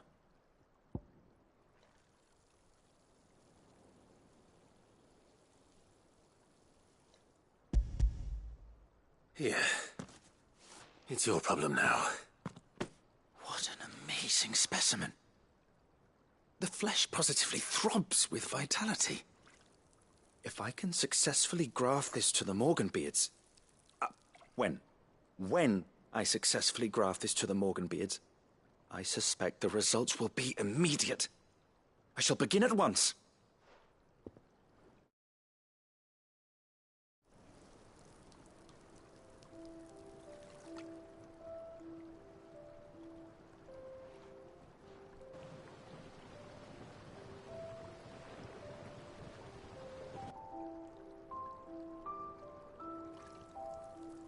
It is just as I hoped. Witness how the Morganbeards have taken to the blighted soil. How they bloom with heretofore unseen vigor. Why, I dare say such a vine graft would yield similar results when applied to other specimens as well. I'm glad I could be of assistance. You've not only helped us, Sid, you've saved us. Do you recall the extract with which I provided you before? I took a moment to distill some more, but this time with the petals from the invigorated Morganbeards. And would you believe? Its potency has nearly doubled. You must accept this vial as thanks for your assistance. The rest, I shall give to Taya.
The realm's crops are all being harvested.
Clive. If you're gonna buy something, be quick about it.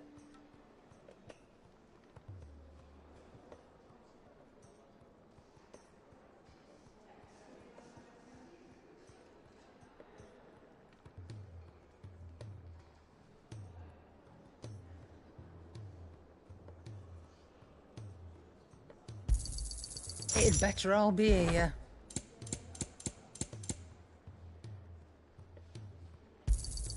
You'll not find a better price than that. Finished, are you? So what do I owe the honour? Not saying Fornian, do you? Should last you a good while. No scratches, all right?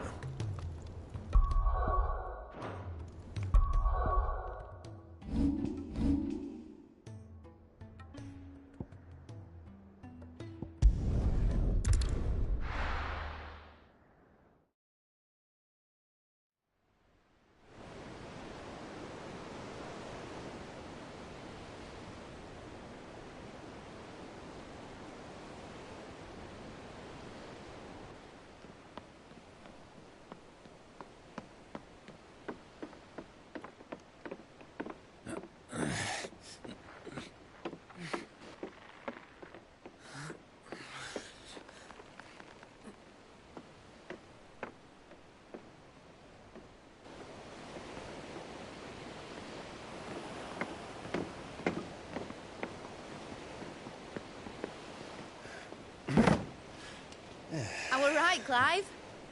My dad had it all worked out. He'd be proud of you, Mid. His writings may have helped, but this achievement is all yours. Can we catch them? The Ainayar's one of the largest, fastest vessels ever built. And it won't help she has the wind at her back. Any other ship would be hard-pressed to keep pace with her, let alone reel her in. But this isn't any other ship. This is the Enterprise! And the world's never seen anything like my dad's engine. It certainly hasn't.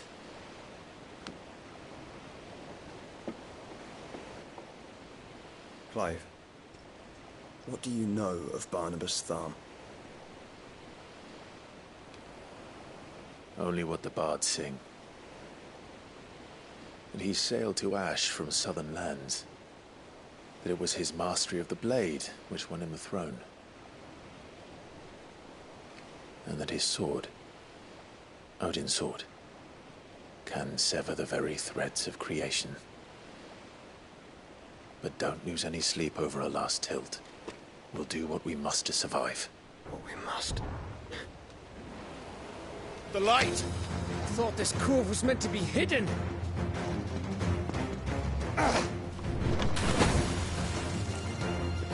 Mid! Company! Eh? We'll hold them off until the ship is ready. But hurry! Bollocks! All hands! Man your stations!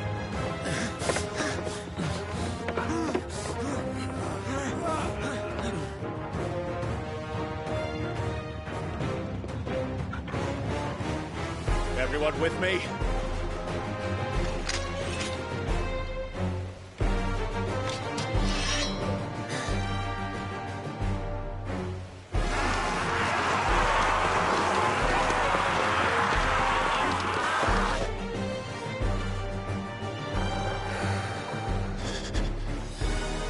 Here they come!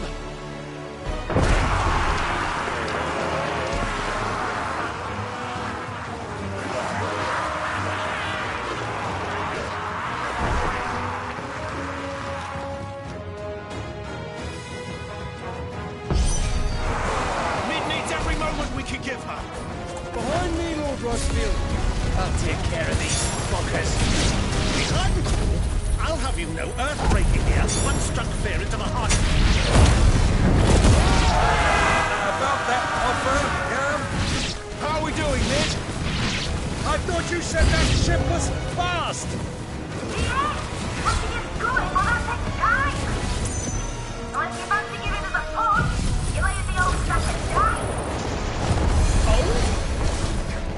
I haven't felt this alive in 20 summers. Come on, then! Which of you lot fancies meeting Ogre Killer was called Heartbreaker.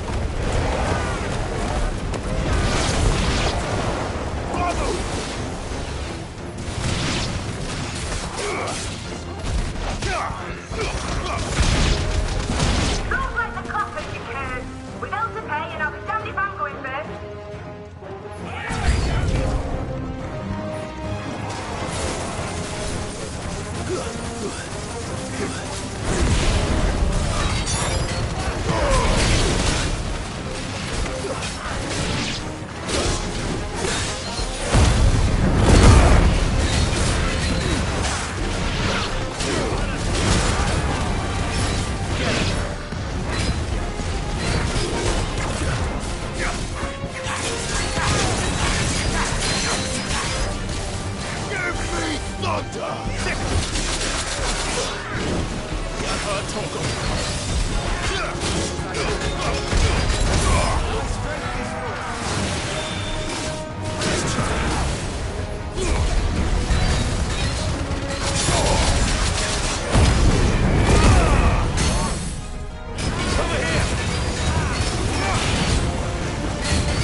That was easy enough.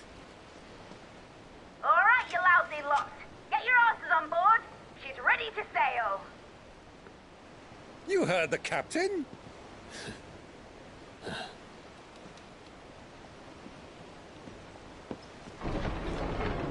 Clive?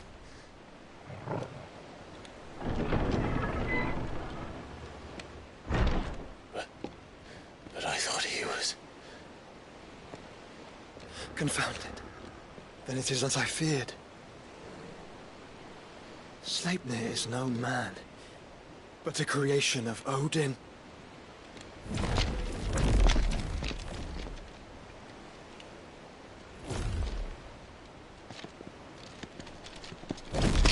Phoenix's fiery fundament. Have you no normal enemies?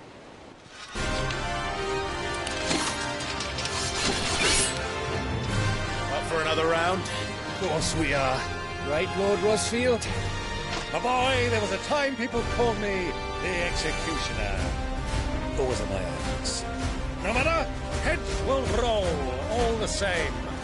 Mate, new plan! You leave, we follow! Follow? Swimming, are you? Oh, bugger me! Weigh anchor!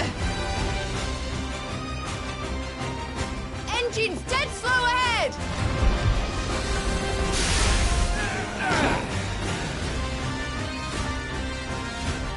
Care, my friends. 'Tis not blood that runs through a lady's veins. These foes will not fall easily. But they will fall. Like oaks before a woodman's axe. Good thing I brought one!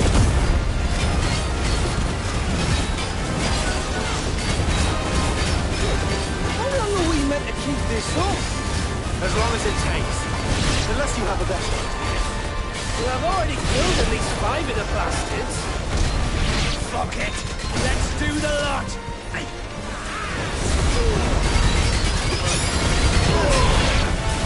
Attack!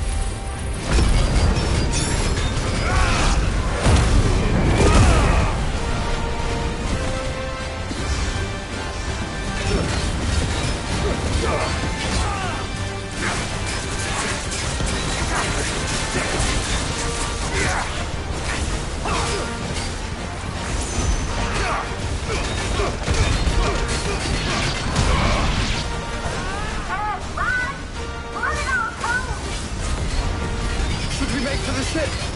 Not yet. Wait for my signal.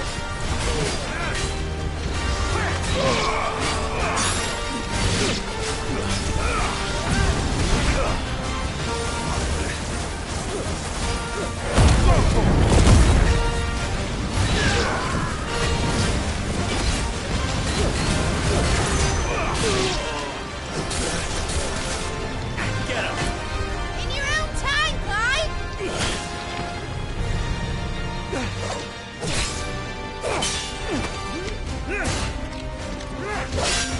Right, run for it!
Now, mate! Alright, engine full ahead! And hold on tight!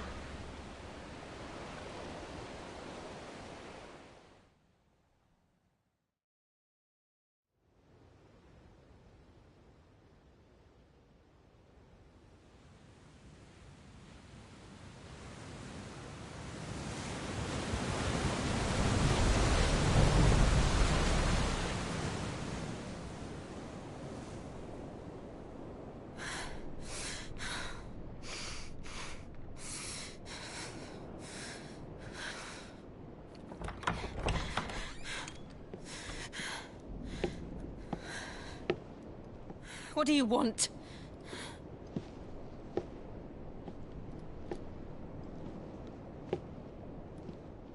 That's quite a mess you've made. And holy...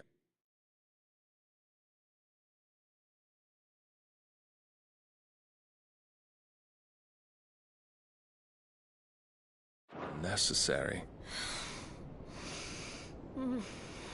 You are my offering to Mythos. I would not see you damaged.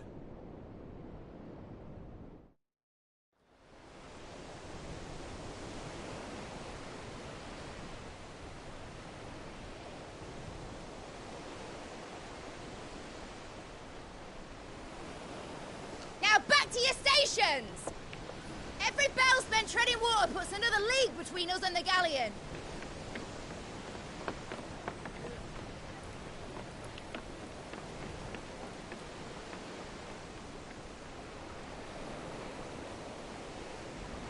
I don't suppose Mid has a spare engine? Since you rose from the grave, my fortunes have plummeted. Are you absolutely certain of this quest of yours, Clive? The foes you face are as terrible as they are numerous. Aye. And they'd have us live and die on their terms, which should answer your question. Ah.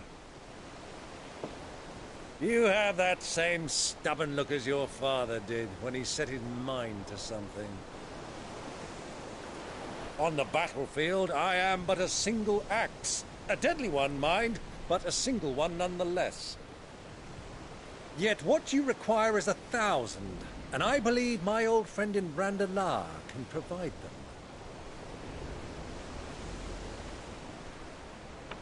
Take care, Clive. I have many more tales of your father's exploits to share. And I cannot very well do that if you're dead. Again. Good luck, Uncle. And may fair winds attend you.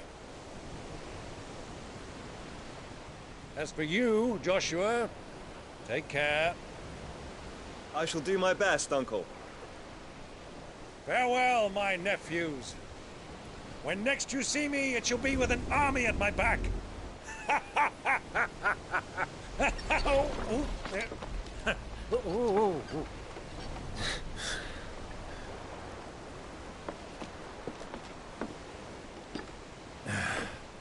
Cheerio!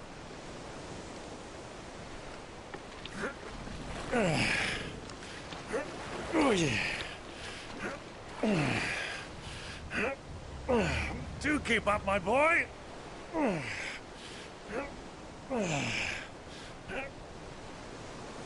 Well, you can't have him showing us up now, can we? We would never hear the end of it.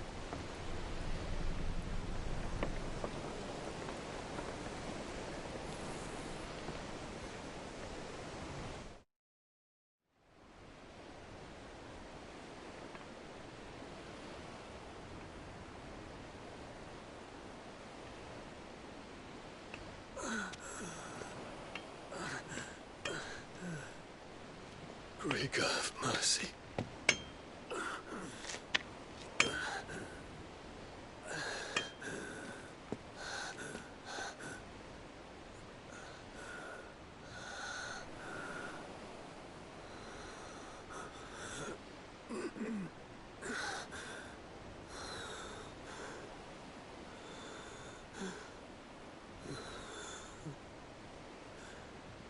All this.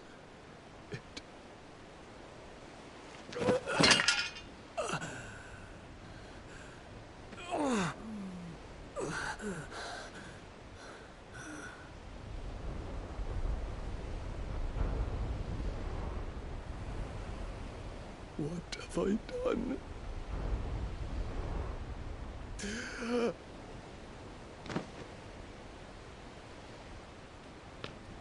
My lord.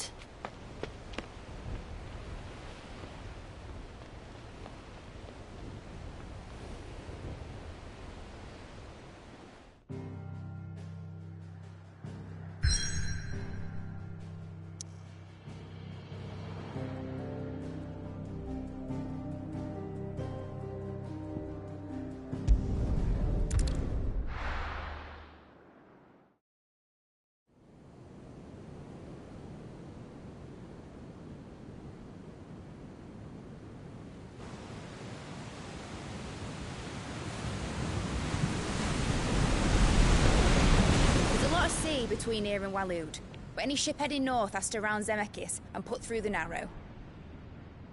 Maintain our current bearing north-northeast, and we'll catch the Black Galleon before she vanishes again.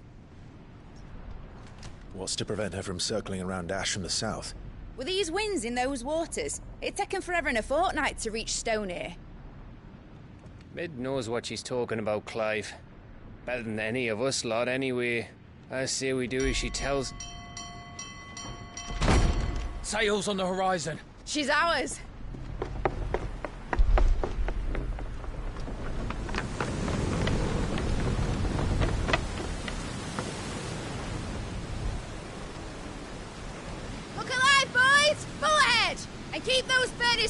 ahead! Aye, aye! Do you feel that, Jill?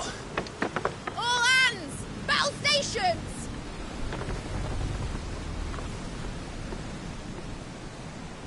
Let's see what this girl can do.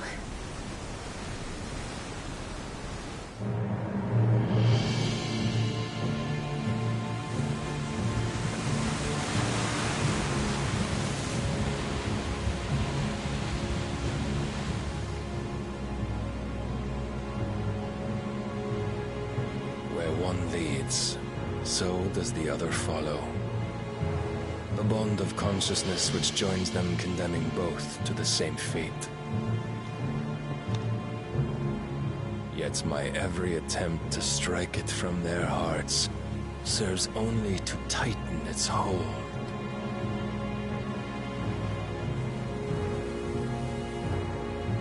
Fascinating.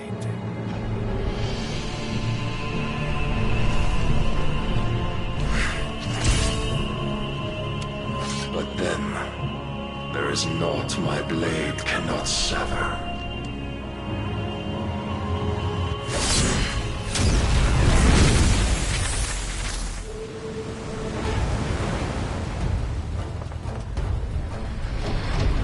Great Gregor's gosh!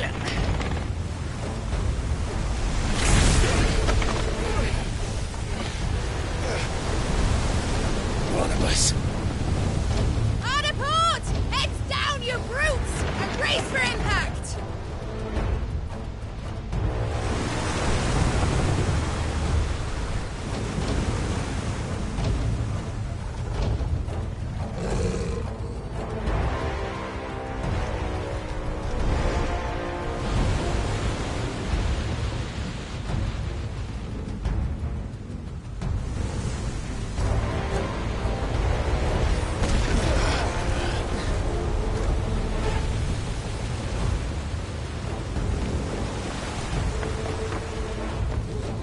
It's now or never.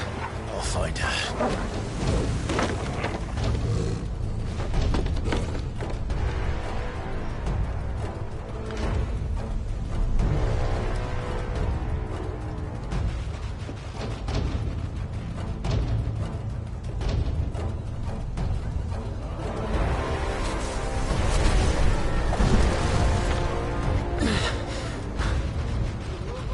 Bloody hell! Harder starboard!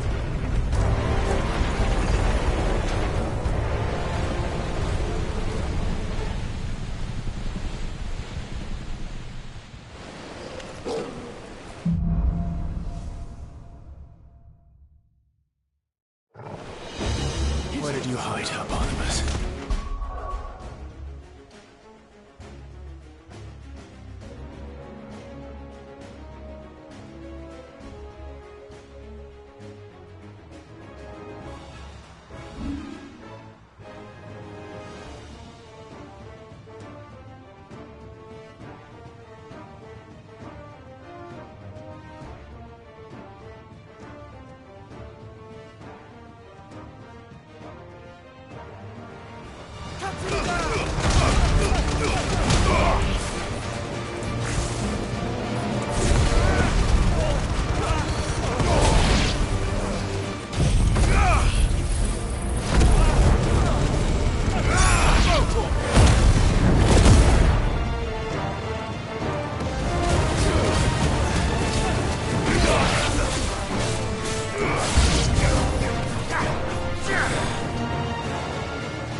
No!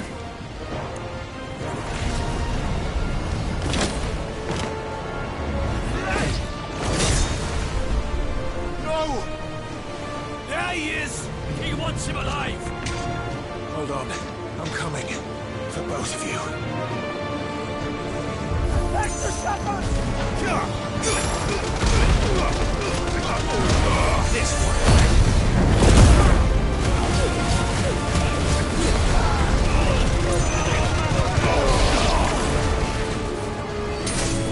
It's over.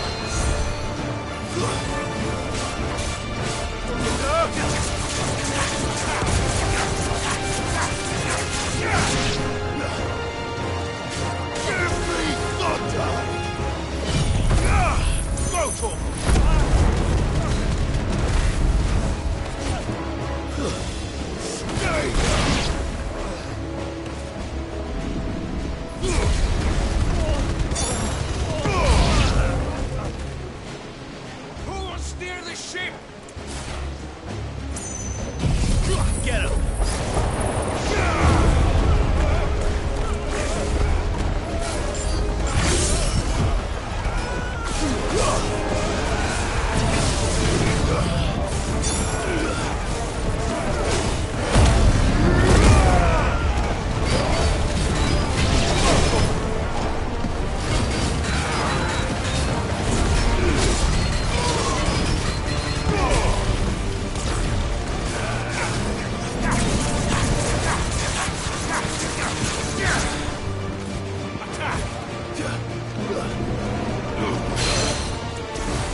pain. Get back!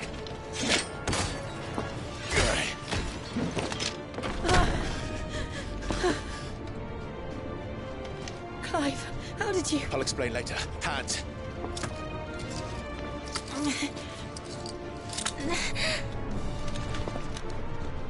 Can you walk?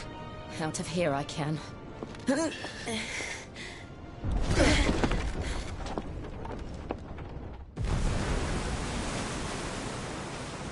Stand still!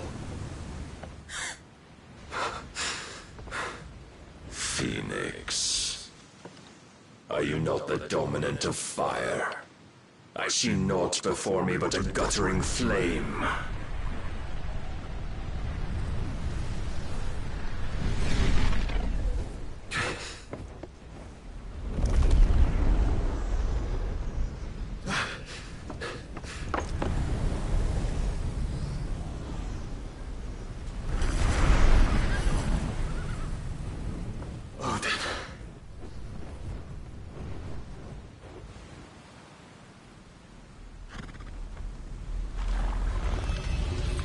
In earnest, then.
Can you go on?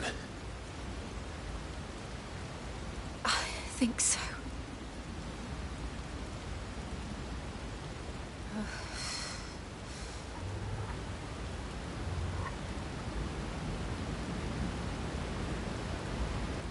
But to where?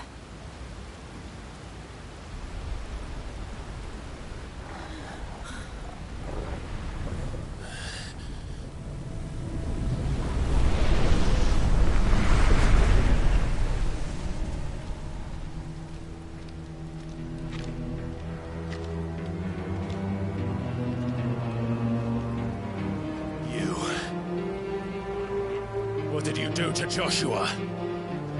The Phoenix? Oh, I expect he will survive.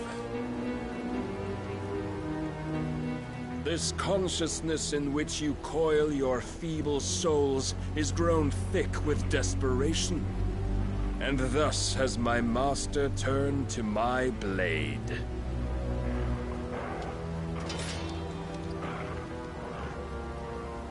The world will soon be painted in black. And all that live shall gather in death's autumn wake. Not if we remove the cause of this misery. Not if we destroy the last of the Mother Crystals and restore balance to the world. Come. Do you truly think it's so simple?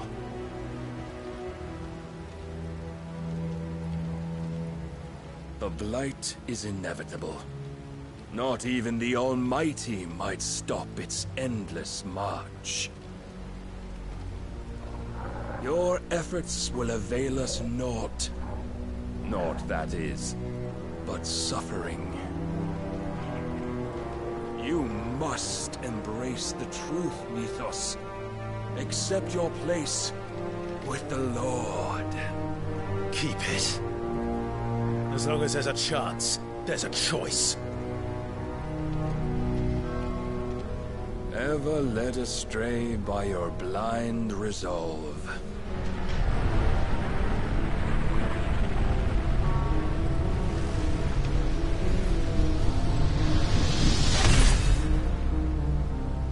Now, it is time you learn the inevitability of your divine fate. However much it may hurt. Get as far away as you can. Clive, no. Trust me, Jill.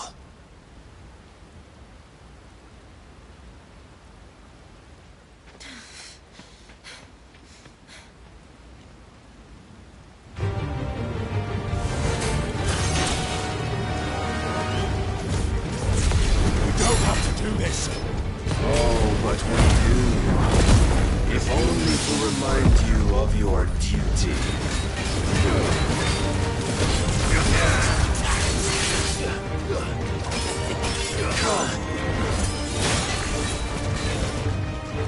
In the short time since our last meeting, you have grown much. Yet as a vessel, I fear my lord will still find you lacking. Defend yourself!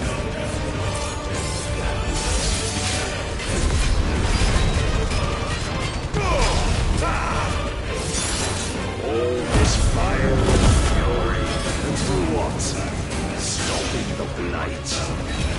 A foolish notion fed to you by a foolish man. How dare you? You know naught of this world nor of our place in it. If our fates were so easily rewritten, we would all be gods.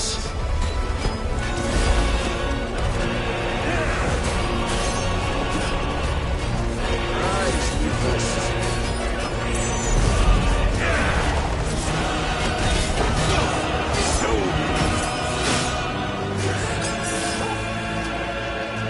I have seen enough.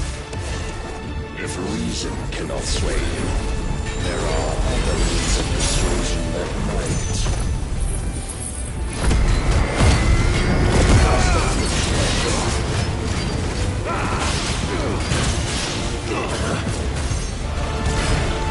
Raise your guard.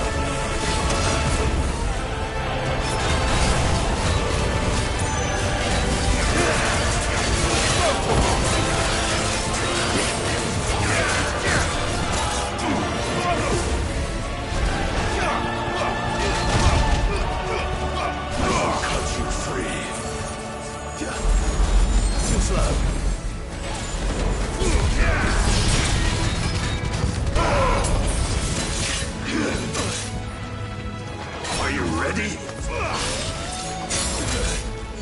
Come on.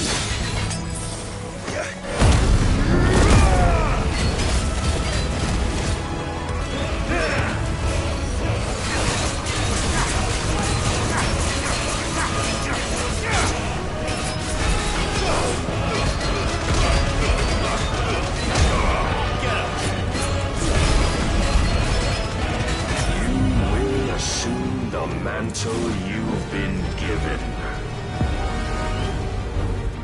And thus is the light of hope severed.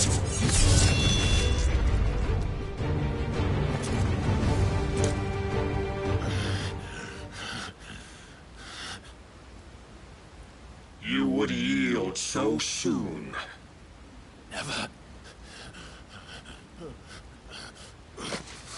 Clive!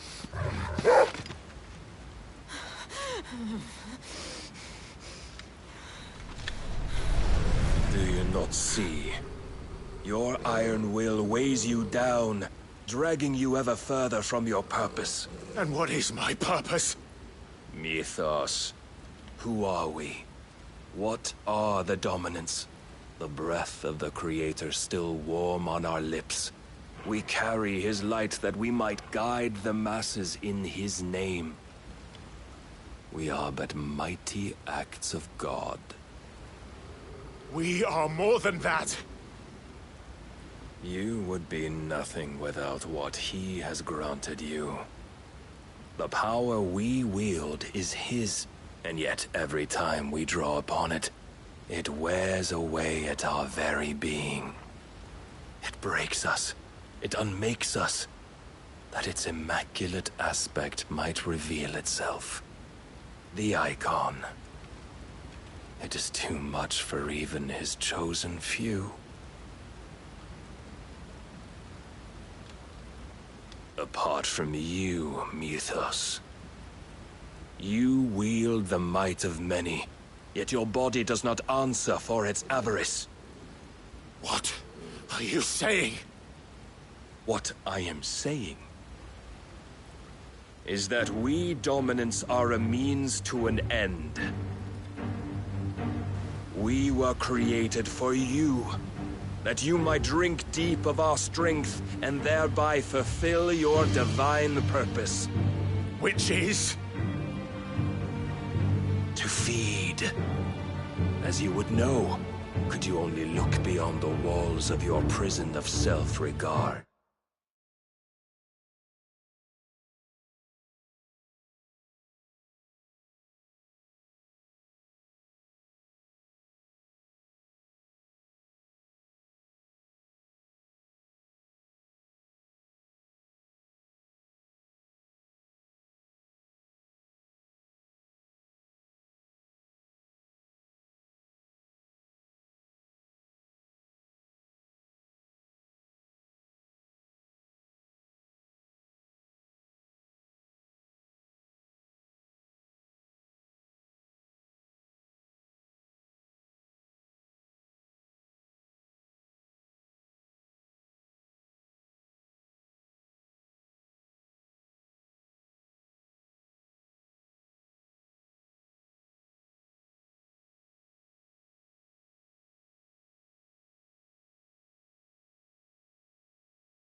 As long as you choose to ignore this, you shall never penetrate my defenses. Still, you may take solace in the fact that you are not alone in your plight. The chains of volition shackle all of mankind, but there is yet cause to rejoice. For the Lord, in his mercy, has taken pity on his flawed creations, and shall see them restored to their proper forms. And what exactly would that be? Why, loyal servants to God. No. Manners, Lord Rossfield? They are men, Like you and me. Albeit one's unburdened by the wills that drive our kind to madness. They are pure. They are divine. You mean to turn everyone Akashic?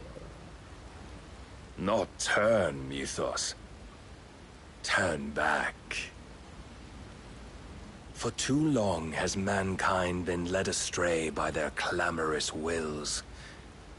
It is time they return to a world of quiet equality, where they might once more know salvation. Salvation! And abandon everything we hold dear! We don't need your salvation. We'll save ourselves, and we'll do it on our own terms. Not yours. And not your gods! With every defiant expression of your will, the tighter the chains of consciousness become. But perhaps that fact may be put to use.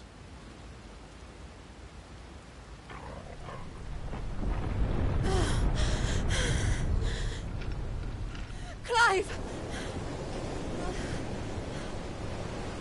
The faster it binds you to the remaining dominance, the stronger your hunger will become.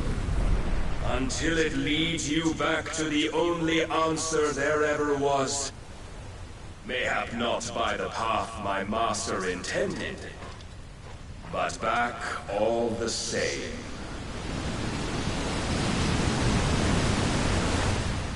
Ash is not far.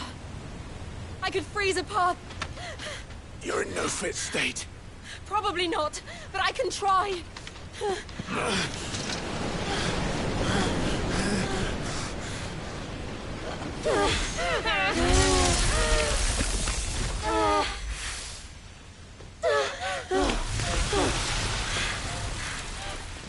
Don't look back!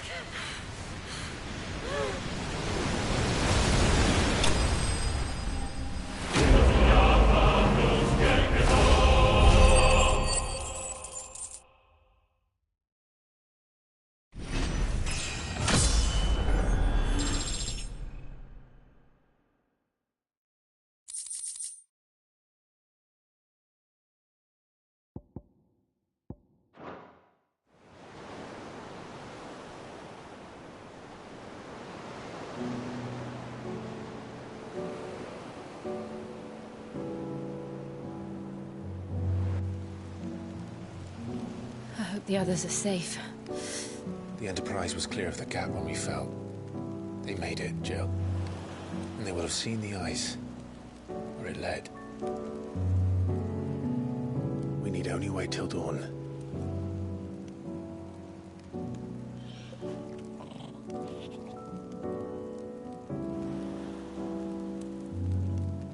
This is the second time Barnabas has bested me. I'm powerless against him. Then maybe there really is nothing else for it but to give yourself to his master.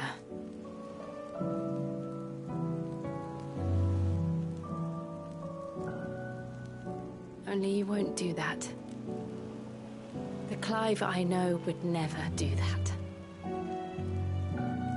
So you believe? But do you really know me? If what Barnabas said was true, then I'm more monster than man. And each time I summon the flames from within, I burn away the things that make me who I am. Do you, though? Think of what you've used that power for. Of all the people you've saved. It doesn't matter how or by whom it was granted, only how you choose to use it. And you've chosen to use it for good, haven't you? I've also used it to kill. What if that's my purpose? What if it's all I'm good for?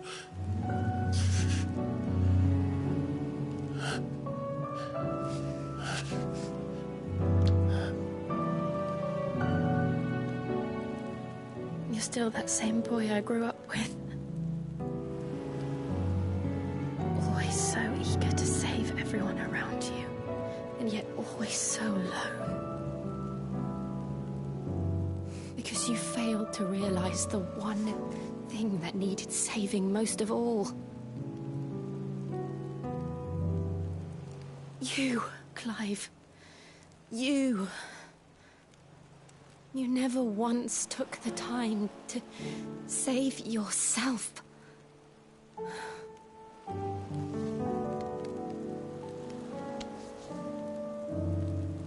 Myself. I think I might be beyond saving. No one is beyond saving, provided they want to be saved. You fight to survive. And you survive so that you may protect those you love. It's what you do. What you've always done.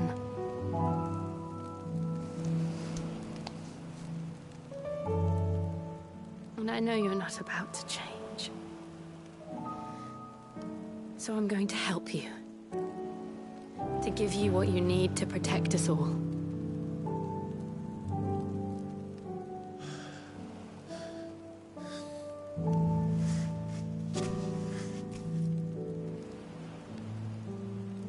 Jill. Are you sure?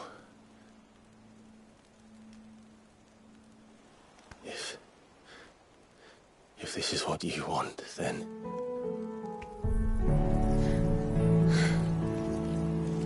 Don't worry, Clive. It is.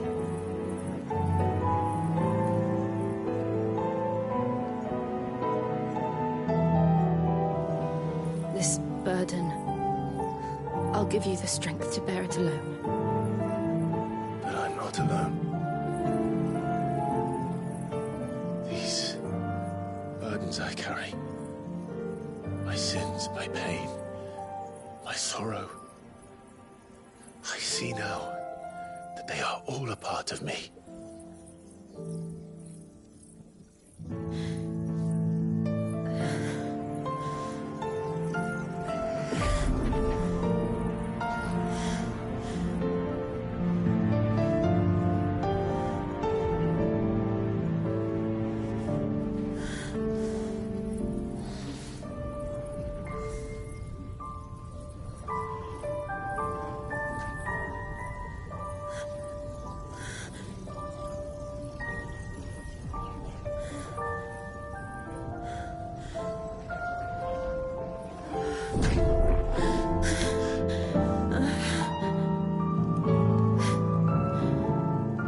If I'm to continue on, having pledged my life to those I love,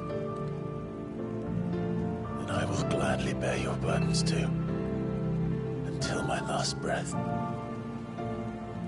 Clive.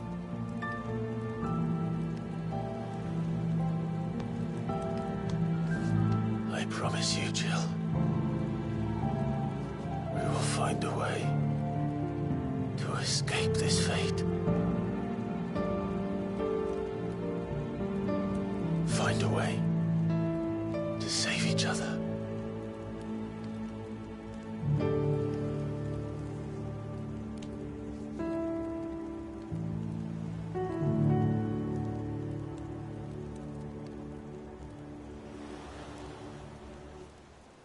That we might one day look upon the moon again, together.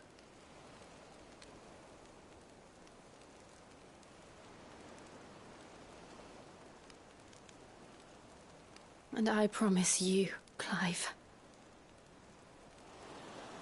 that I will be there, no matter what you must become. I know.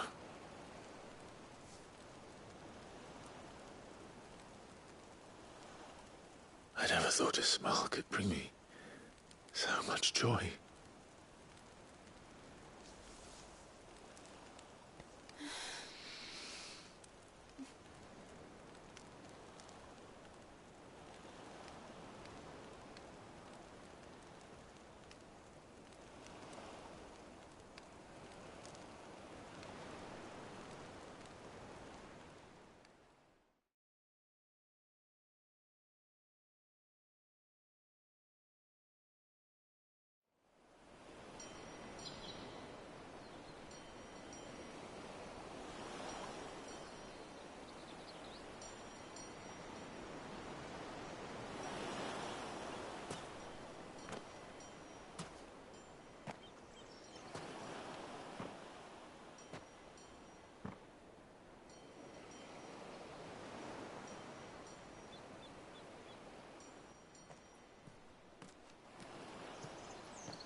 What of Barnabas? Do we pursue him? No. Our paths will cross again soon enough. Whether we like it or not. Besides, there is something we must do first.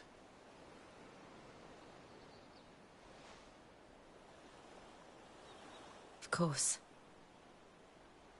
Drake's spine. The last Mother Crystal. The Einherja is at the bottom of the sea. Waloed won't dare move on Storm without her.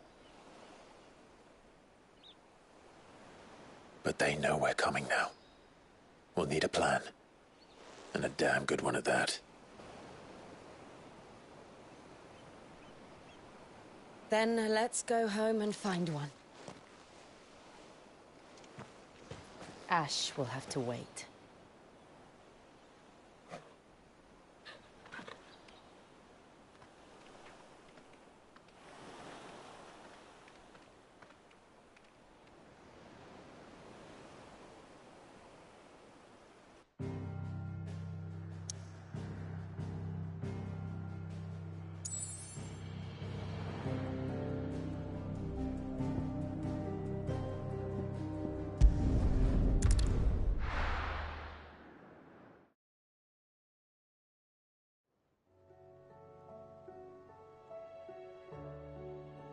Mid says Odin split the sea in two.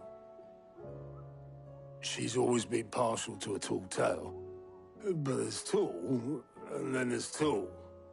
I struggle to believe it myself. I see your uncle isn't with you. He stayed with the Enterprise. After our brush with the Einherja, she was in urgent need of repair. And my uncle knows a shipwright in Randalar. We're to join him there when we're ready to sail for Ash. You sure that's wise? Last I heard, the place was still overrun with Akashic. Show me a city where that isn't true. Ultima's plague is spreading. We're running out of time, aren't we? We've done our best to shore up that hideaway. But I doubt a few planks will stop what's coming. Still, we'll keep at it. Every little helps, I suppose. Let's hope so.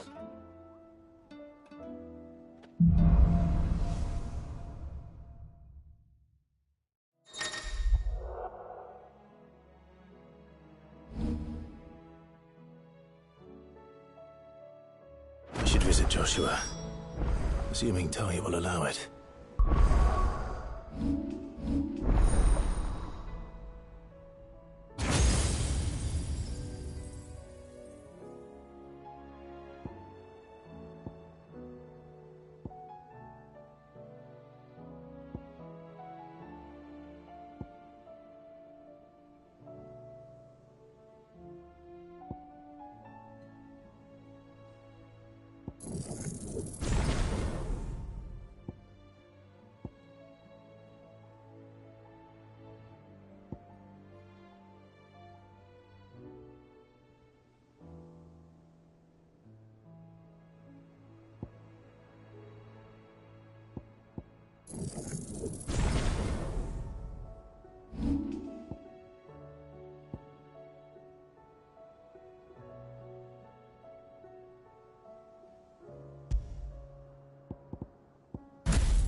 How you doing? Here you go.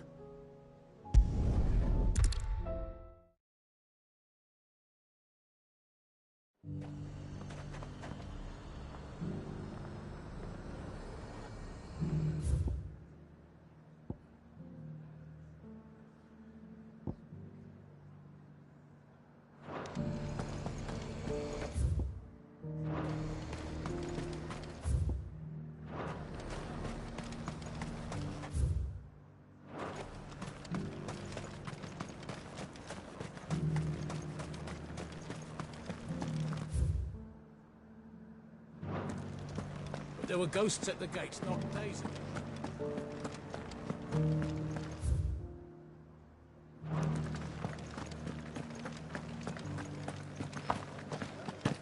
Those things I said before.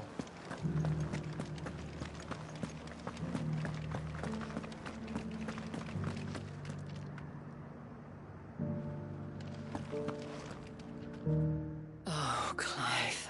What am I to do? My wards and I may soon be without a home. What's happened? The High Cardinal has descended from his lofty throne and taken up residence here in Northreach. The High Cardinal? Leader of the Council of Elders, second only to his Radiance at the head of the Imperial government. Not that any of those things still exist. Now he goes by his noble title, the Duke of Oriflamme. And what does he want with Northreach? He wants to transform it into a military stronghold, a foundation upon which to build a new Sambrec. He's already secured the support of the various army remnants.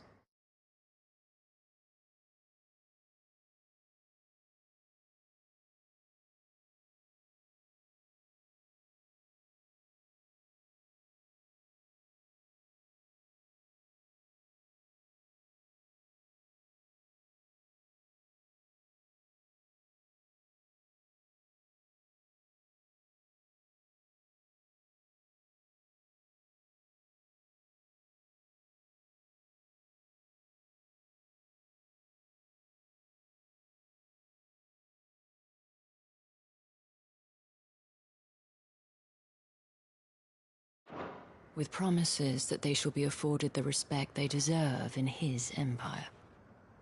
One built on the confiscated property of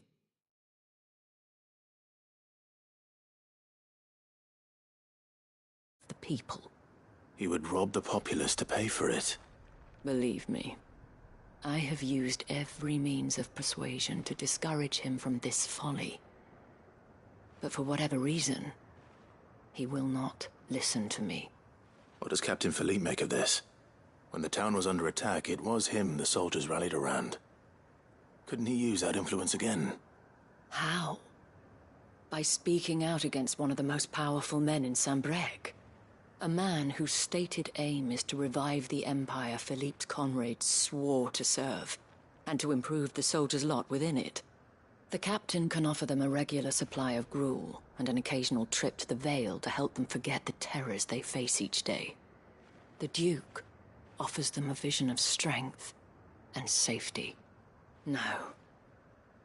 Any attempt to incite mutiny would cost Philippe the support of his men, if it did not cost him his life.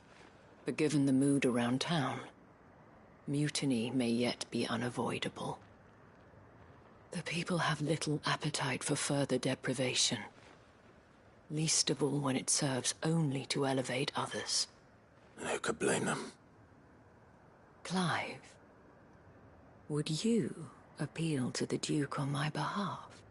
For your services to Northreach, you have the respect of the soldiers, and they will take you to His Eminence if you ask them. And unlike Philippe, no bonds of loyalty prevent you from speaking your mind to the man. Well, will you try? You could hardly fare any worse than I did. I'll see what I can do. Thank you, Clive. Tell me then, where will I find this Duke of Oriflamme? In the garrison? Overseeing the troops, yes. All right. Wish me luck.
I may have met this Duke before, at the Remembrance Ceremony. Let's hope I didn't make a strong impression.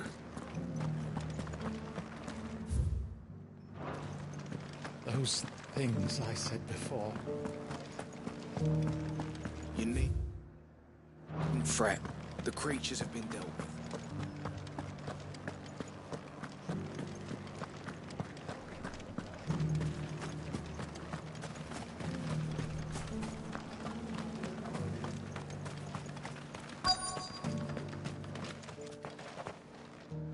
Halt!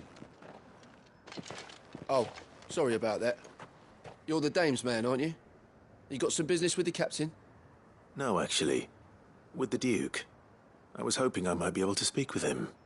We're under orders not to let any civilians pass. But you should be all right.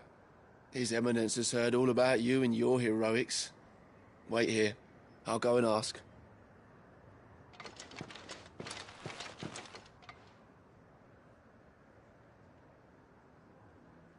So, you are the sellsword who lent his aid to the garrison. The Empire owes you a debt, and I shall see it repaid. But tell me, is it wealth that you seek, or favor? Neither, Your Eminence. I thought only to inquire about your plan to turn Northreach into a stronghold. Ah, I see. You are worried the expanded garrison will render your services redundant. Yet you needn't be. A proud fighting man like yourself shall always have a place here. Pride of place, in fact. For too long has the contribution of the noble soldier been under-reckoned. But no more. For it is they who shall see the Holy Empire rebuilt, beginning right here in Northreach. Why here, Your Eminence?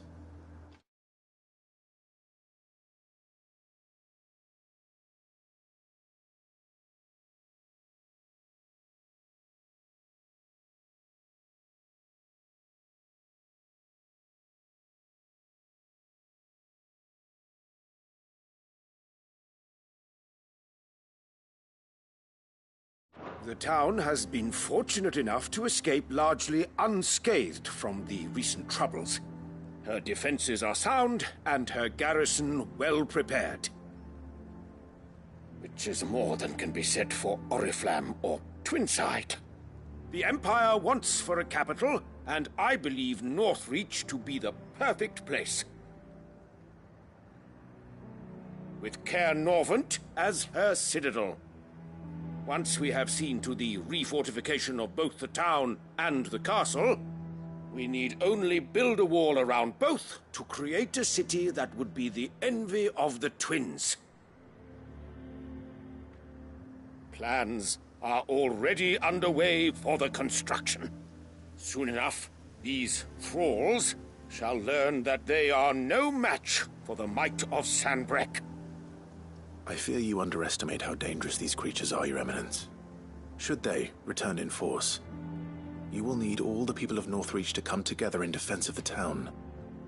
Something they may be loath to do if they've been deprived of their worldly goods. The people will do as their leaders command. If Sanbreque is to be rebuilt, she will require a functioning government. One whose authority is beyond question.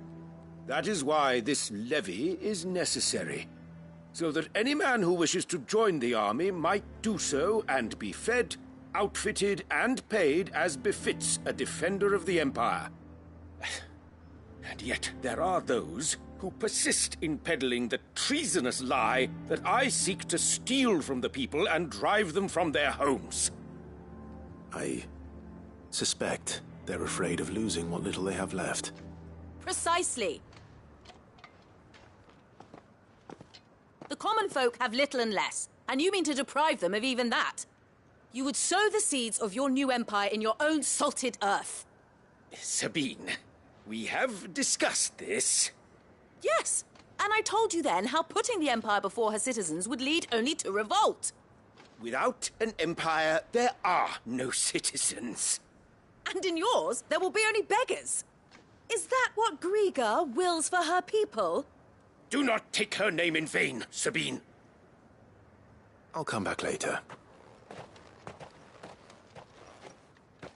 A citizens' revolt. I wonder what the people really think of the Duke's plan. It wouldn't hurt to ask them, I suppose. Let's begin with those on the other side of the wall. Sabine, you are embarrassing me.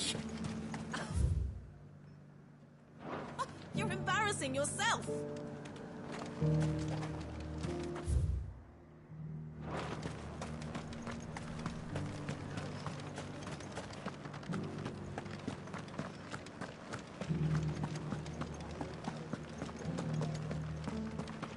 You needn't fret. The creatures have been... There were ghosts at the gates not days ago. All right there. What is it you're after, sir? Just your opinion, actually. I wondered what you thought of the Duke of Oriflamme. Oh, him. Not much. None of us traders do. It's thanks to nobles like him that we had to set up shop this side of the wall in the first place. Couldn't have the rabble getting any closer to the holy capital, could they? And now he's trying to...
drive us out completely, threatening to take everything we got from us if we don't clear off. If the dame said she wanted him run out of town, I'd be straight through that checkpoint, tar bucket in hand.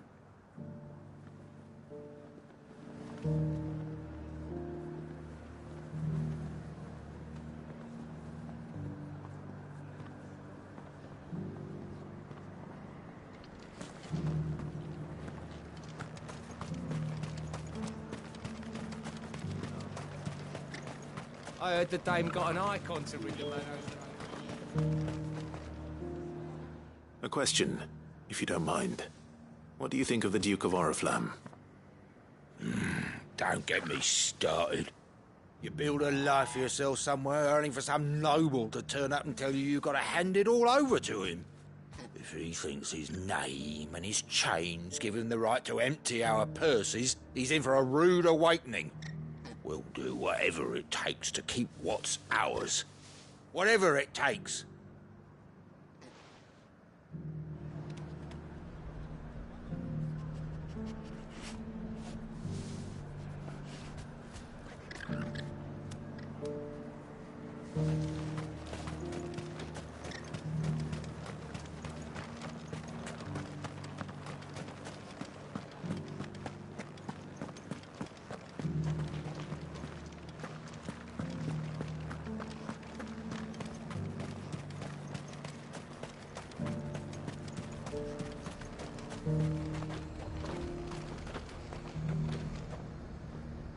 I've been hearing a lot of talk about a certain duke. Nothing good, I'll wager. Going around acting like he owns the place. And with hardly a word to the dame. This is her town, not his. I take it you'd rather she was in charge. As far as I'm concerned, she still is. Just need his eminence to sod off back to Oriflamme. Well, the people seem united enough. What about the soldiers?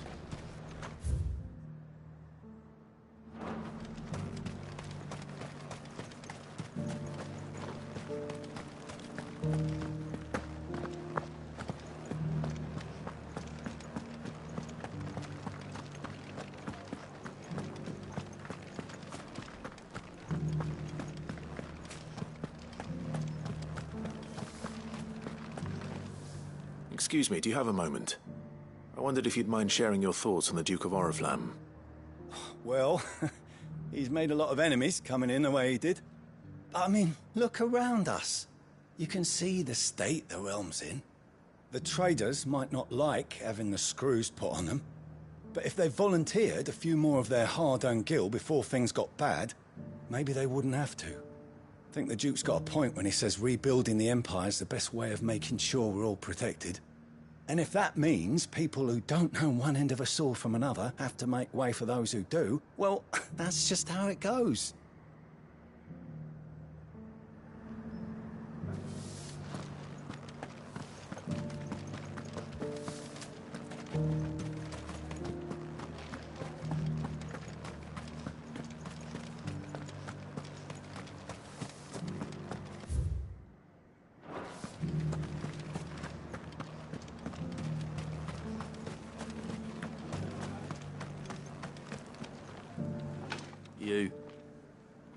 You're the one who was talking to His Eminence. On the Dame's behalf, yes. I was trying to persuade him not to take the people's goodwill for granted, but it seems my words fell on deaf ears. What do you think of his plans? I'm a soldier, mate. He tells me what to do, not the other way round. Listen, I've got nothing but respect for the Dame, but I've got a family to look after. That's where my loyalties lie, not with the town or the Empire, but with my wife and children. If the Duke can get us cement and the equipment we need to fight off those blue-skinned bastards, I don't care how he does it.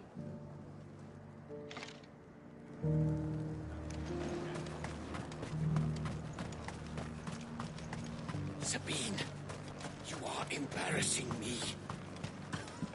You're embarrassing yourself.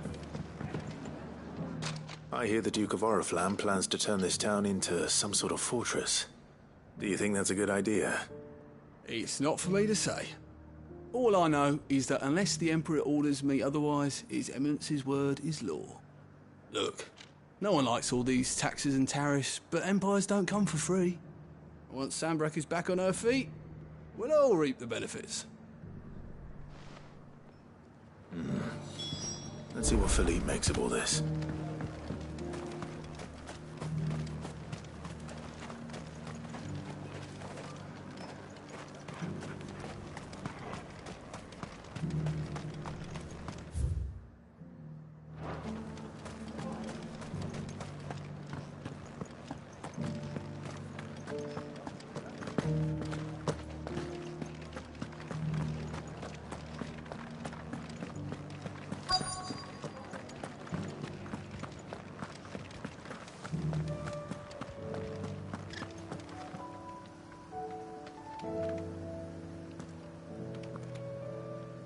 Captain, do you have a moment? For you?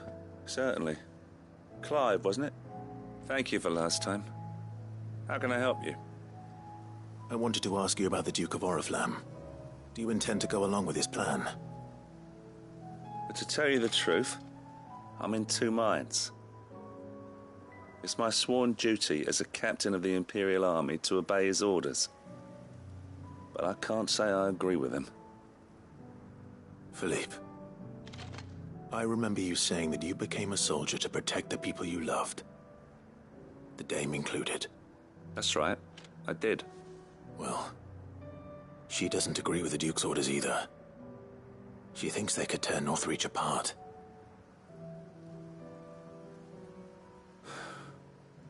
And she's probably right. Thank you, Clive. I know what I need to do now.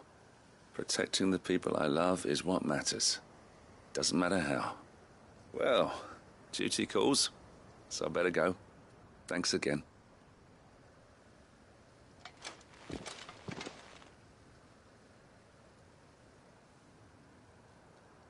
It seems Philippe wants to do the right thing at least. I expect Isabel will be pleased to hear that. If nothing else.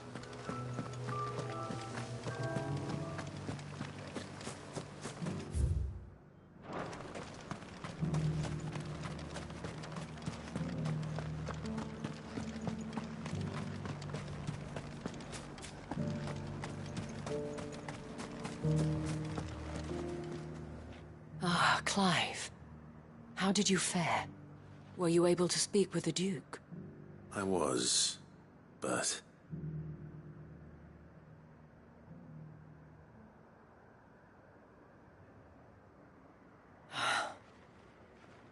So Northreach is to be a fortress after all. Well, it will certainly help to hold back the thralls. There's no denying that. Though I doubt it will come as much consolation to the townspeople whose worldly goods are confiscated to pay for it. They deserve to be heard, Clive. To have a say in this new empire the Duke means to build. Sadly, His Eminence values their obedience more than their opinions, and hopes to reassert the authority of the state. I fear he sees the people as mere pawns on his chessboard to be sacrificed for the greater good. Needless to say, they themselves are of a different opinion, and would rather their destinies were in your hands. The soldiers, meanwhile, are content to follow their orders. And not just because of the Duke's rank, but because of his vision. I thought as much. Had I sworn to protect Sanbreque, I dare say I too would want nothing more than to see it rise from the ashes. Thank you for trying. But the battle is lost. I don't know about that. What happened to your uniform?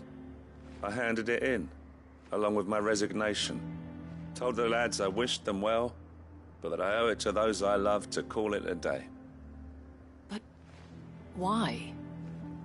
Because I realize what really matters to me.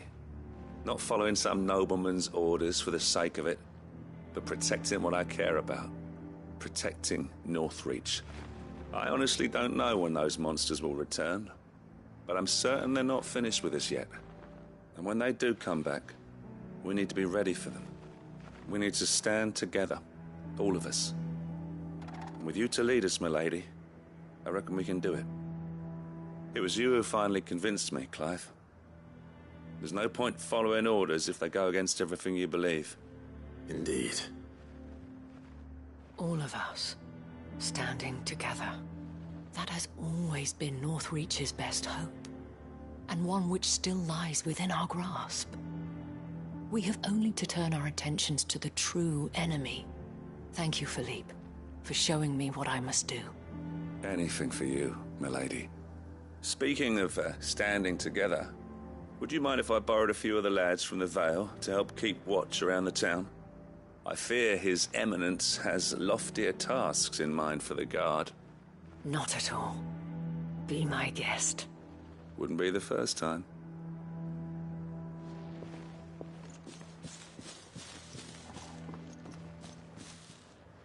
There may be hope for Northreach yet. Especially with men like you and Philippe to champion our cause. I, for my part, shall continue to work upon the Duke, in the stubborn belief that I might still tempt him into joining hands. But I suspect I shall have to call upon your aid again. Until then, Clive. Until then...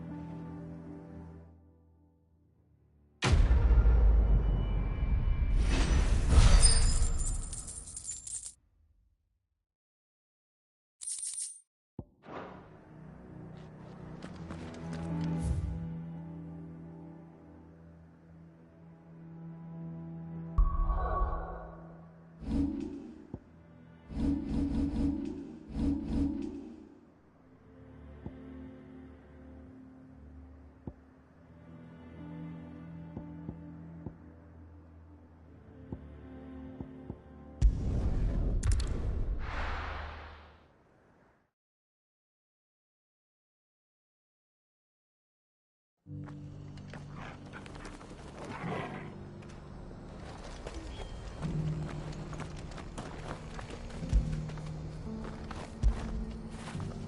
all right, boy?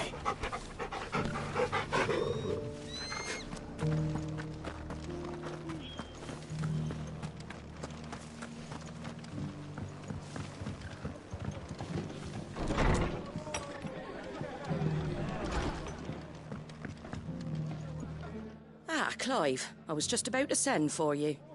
I'd like you to take something to Sir Wade up in Eastpool. Seeds for planting. Thought it was about time they started growing their own food. I'll keep providing them with whatever they need in the meantime, of course. But if Eastpool's going to survive, it's got to be able to fend for itself. As have those poor bearers. They've lived their whole lives in servitude, but now they're their own masters. Small wonder they ain't got the foggiest how to provide for themselves. So it's up to us to teach them. And if you're wondering why you, well, the Wagoneers taking supplies up that way have been coming back with more and more reports of Akashic around the village of late. Sir Wade's putting a brave face on it, but I think even he's starting to worry.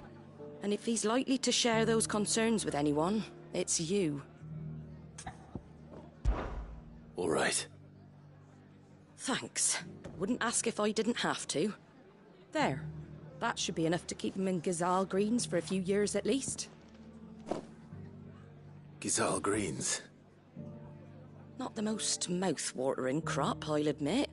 But they're hardy, they grow fast, and they fill a hole. Better that than...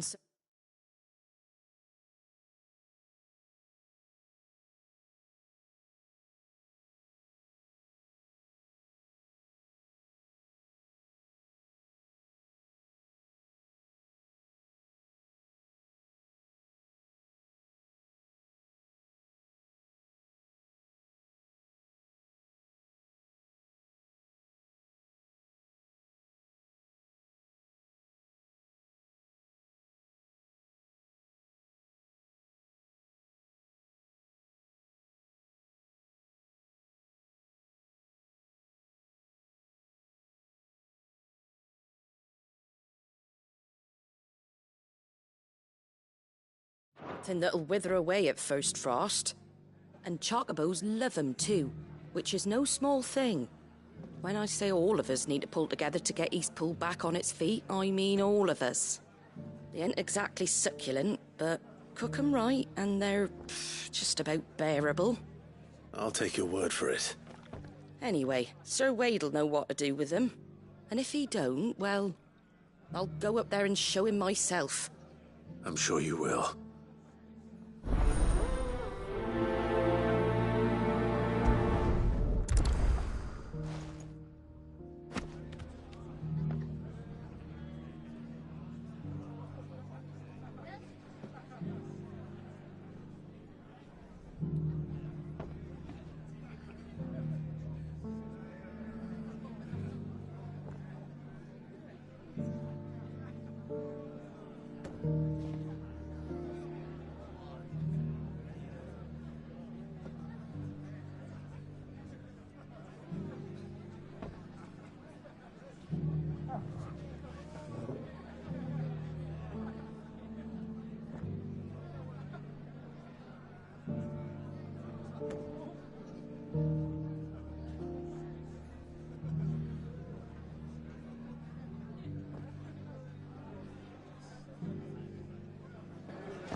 Guardian's saying we're supposed to grow.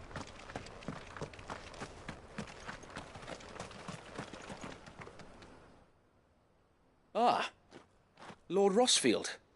What brings you to Eastpool? A delivery from Martha.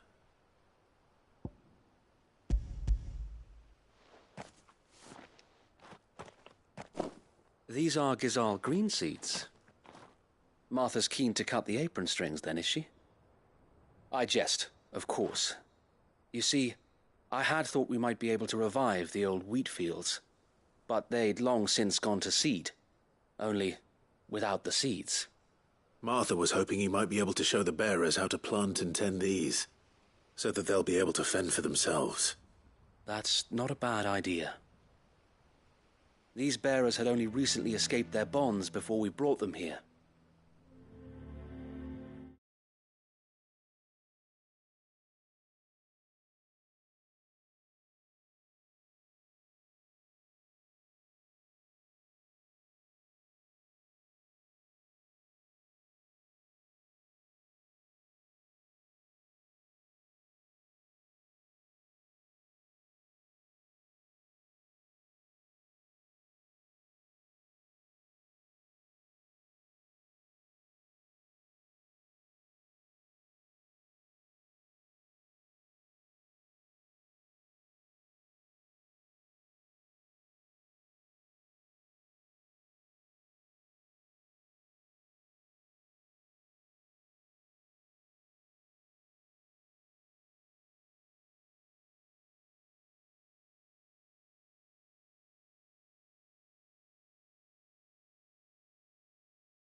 They know little of freedom, of providing for themselves and their loved ones. Unless we teach them how to live like free men, I fear that all we have achieved in bringing them here is to exchange one master for another.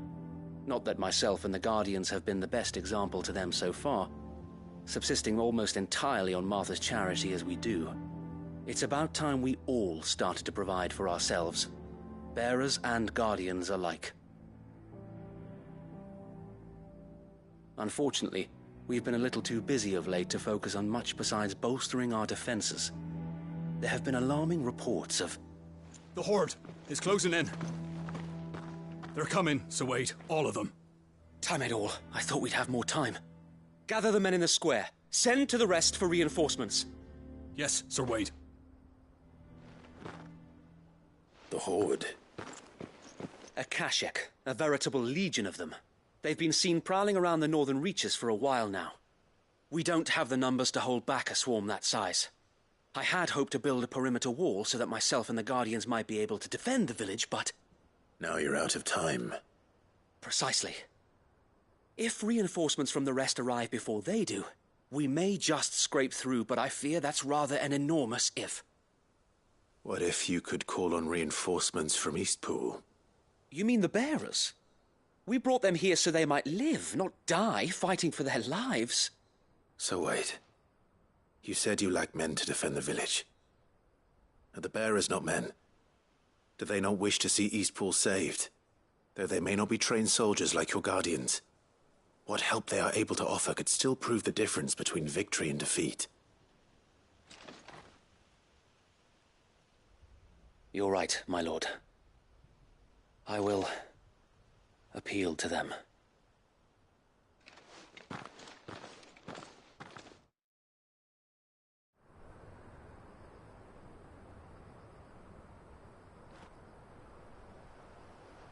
My friends, I humbly beg your aid. We Guardians are few and our enemies many. But I swear we can defeat them with you at our side. You would send us to the slaughter. To serve as bait for those fiends so that you and your men might be spared. And to think we trusted you. Say what you will. A home is not worth dying for. But it is worth fighting for.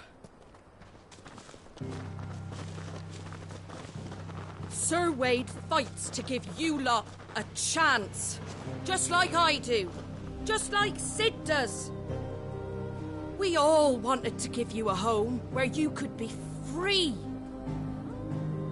And you got one, didn't you? This place, Eastpool.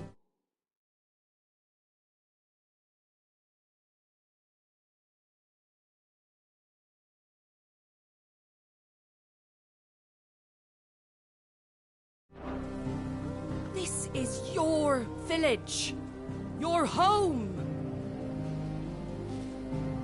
And if you don't fight to protect what's yours, you'll lose it. You know I'm right. This world wants to take everything from you. Everything. Your homes, your freedom, your very lives. So then, are you going to stand by and let that happen to you? Are you going to accept fate like good little Bran did and die, having never stood up for yourselves? Or will you fight like free men and women?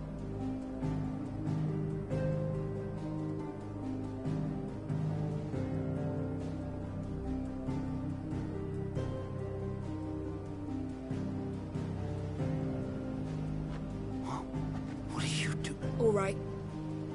Give me a sword. I never dreamt I'd have a home of my own. And now that I have, I don't want to lose it. I will protect what's mine, or die trying. We all will. Free men and women, fighting together.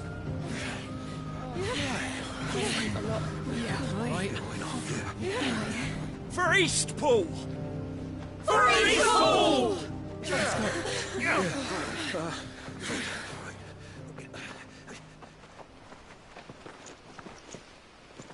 Thank you, Martha. Don't mention it. Just promise me one thing. That you'll show them how freeborn fight. Gladly.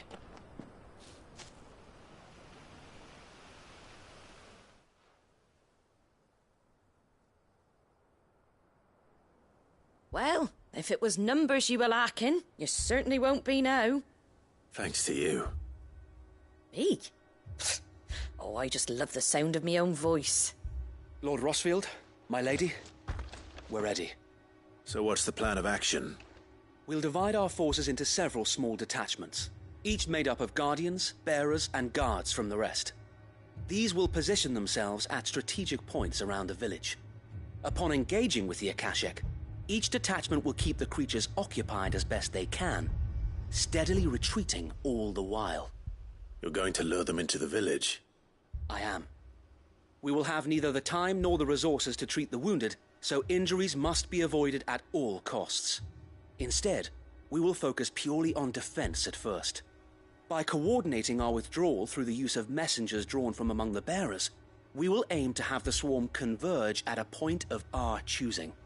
With luck, that point will be the village square, the perfect place for our most able warriors to surround them and fall upon them, and for you and I to finish them off. A sound plan, but one that'll require a leader with a cool head and strong nerves to coordinate the retreat. I'd say you have both in abundance, Sir Wade, but you'll be needed. Please, leave the last of the fighting to me. Ha! And let you have all the glory. Sir Wade! They're here! Then you know what you must do. We work together, everyone playing their part, each shielding the other that no man might fall, that Eastpool might live on. For Rosaria! For Rosaria! We've no time to argue, my lord. I'll do as you ask. And I will do as you ask. Suppose we'd better do our bit too then, eh? Right you are, Martha.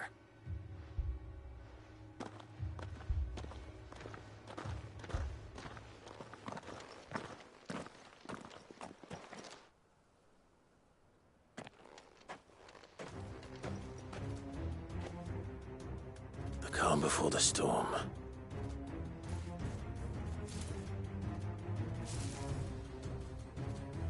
And here it comes. I will not let this village fall.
Get him!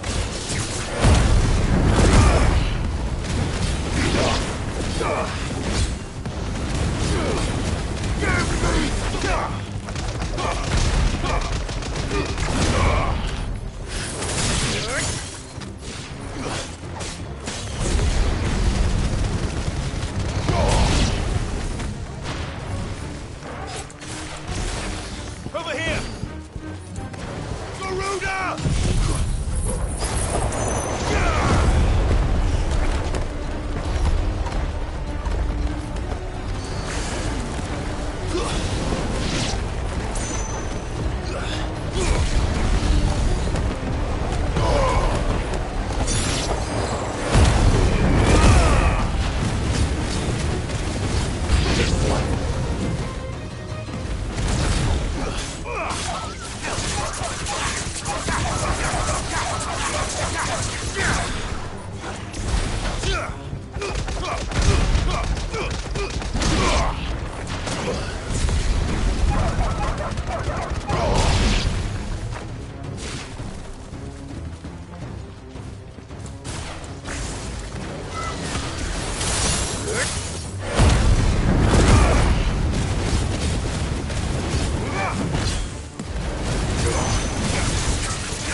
Go, Torgal!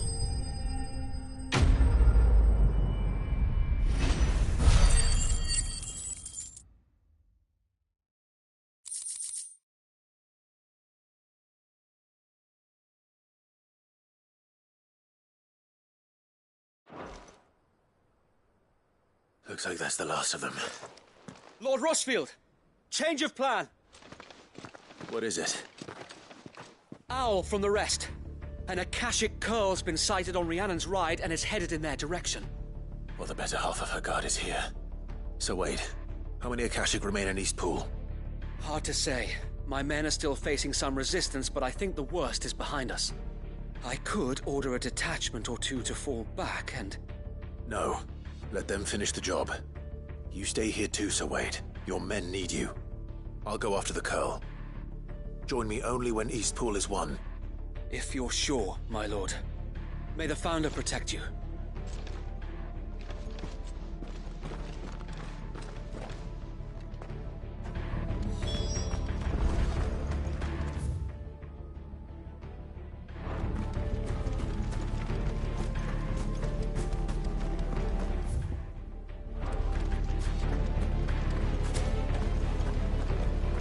Next one's mine.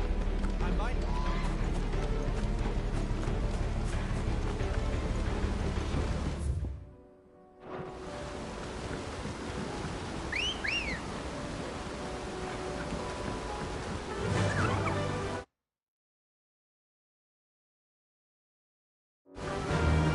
Faster!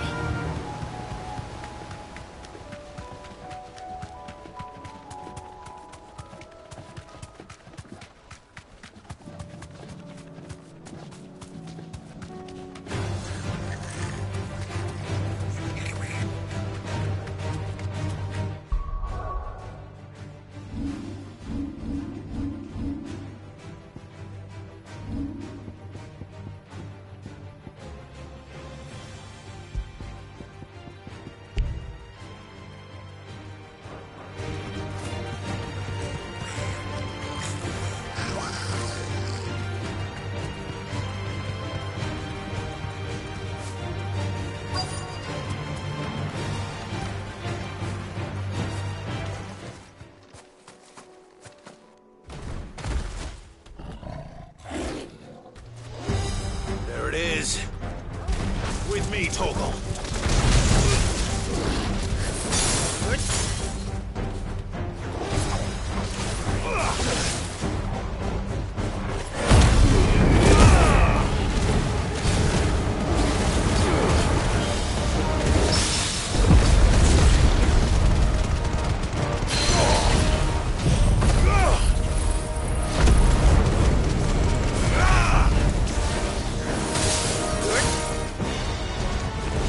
Get him!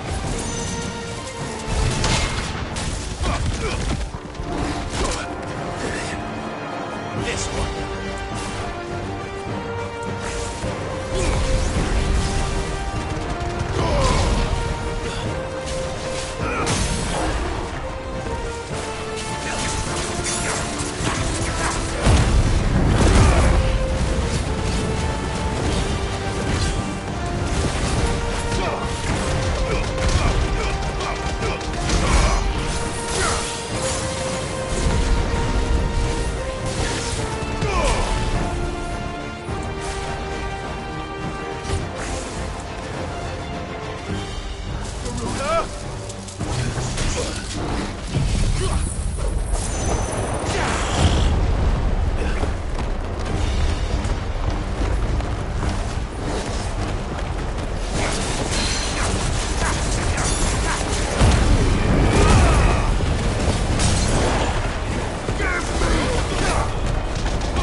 All right.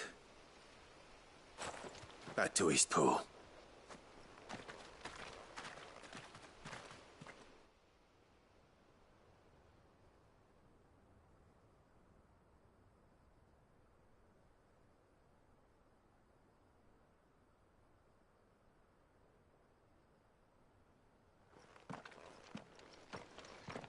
Lord Rosfield. The Curl, is it? It's dead. Thank the Founder for that. And for you, my lord. We were able to eradicate the rest of the Horde. I have guardians posted around the village to keep watch for further attacks, but all seems quiet for now. I hesitate to say it, but I think it might be over. I think it might.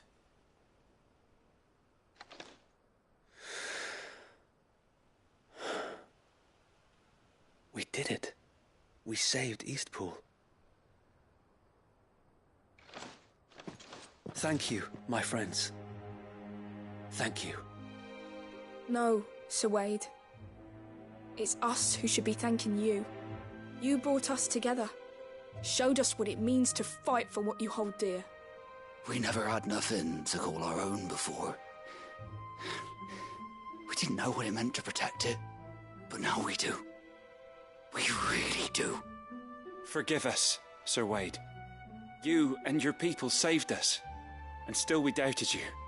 But there's no doubt in my mind anymore. We're free men now, so we have to start acting like it. We have to fight to protect what's ours, to protect Eastpool. And we shall. We all shall. Together. This is our home.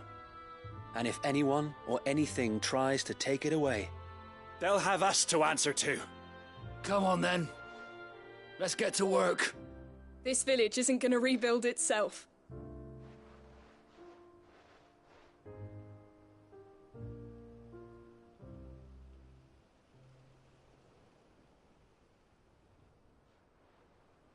They're not slaves anymore. No.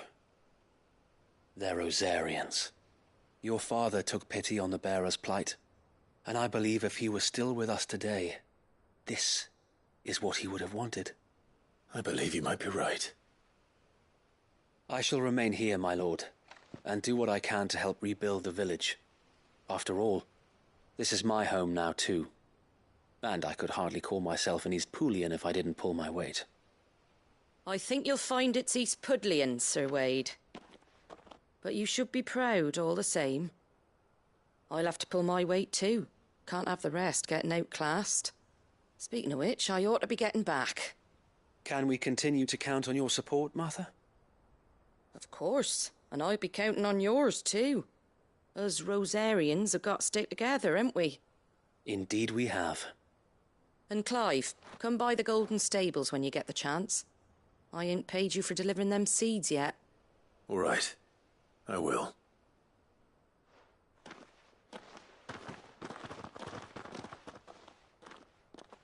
Lord Rosfield, do you remember our very first mission together? Clearing the goblins from the Stillwind marshes? How could I forget?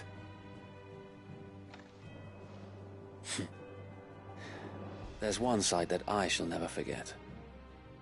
You, facing off against that giant Morble. Not a trace of fear on your face. Since that day, there have been more than a few times when I felt like giving up. When the odds seemed so stacked in the enemy's favor, I thought I may as well just lay down my sword and surrender. But every time, I would think back to the look in your eyes that day and remember what it means to be a shield. Know that whatever trials Eastpool may face, I shall never lose courage. Thanks to you. So Wade, you have always been a true shield. I know that Eastpool, and indeed all of Rosaria, will be safe in your hands. Thank you, my lord. I know the rest of the world will be safe in yours. I'll do my best.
The hero returns.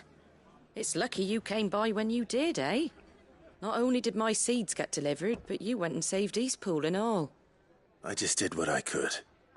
And it's only right that you get rewarded for it. Take it before I change my mind. Thank you, Martha.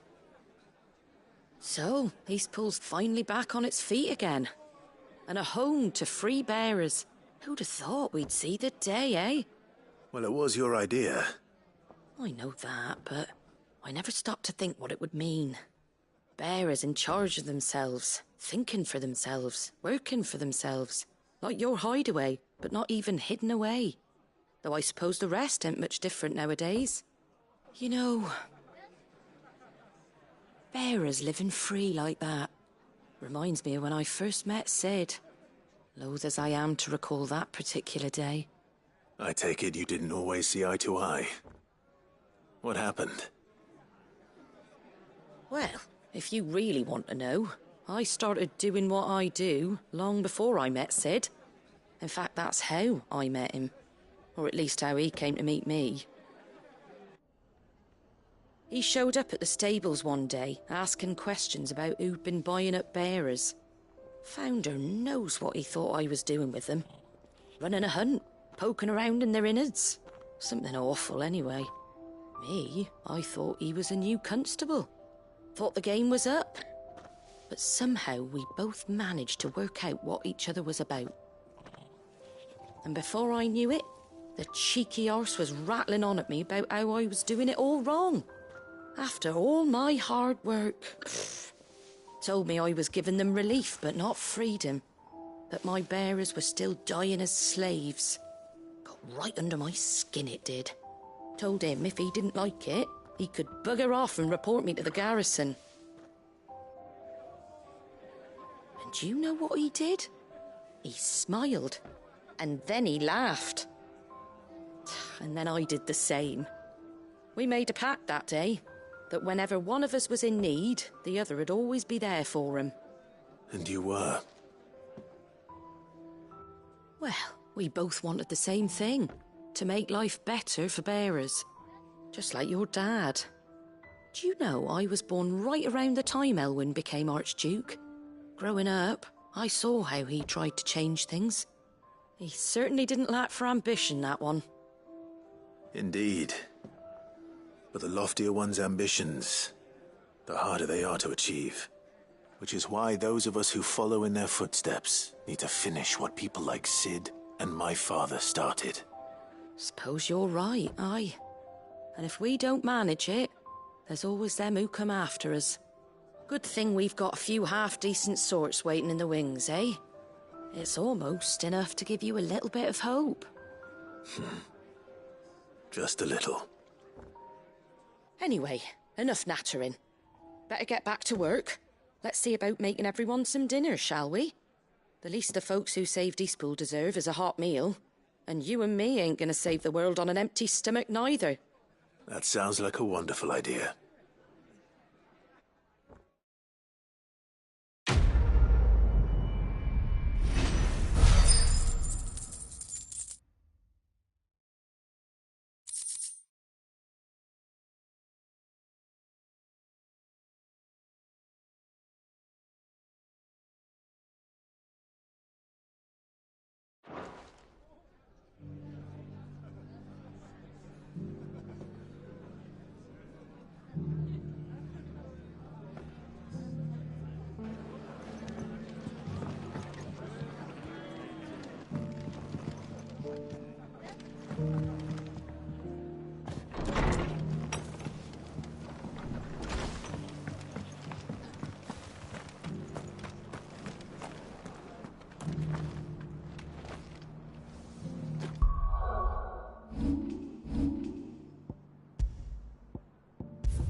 covered in nicks and lumps, the lot of them.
Everything's back the way it was.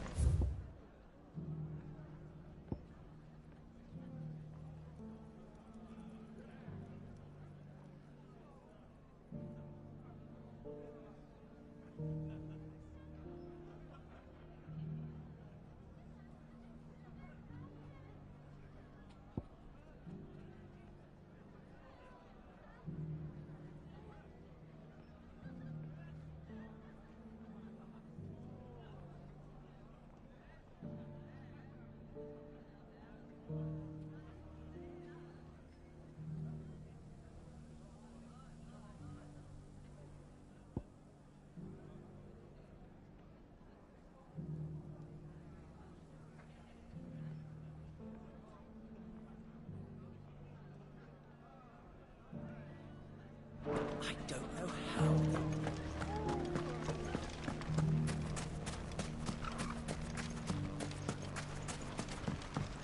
They won't stay scattered forever.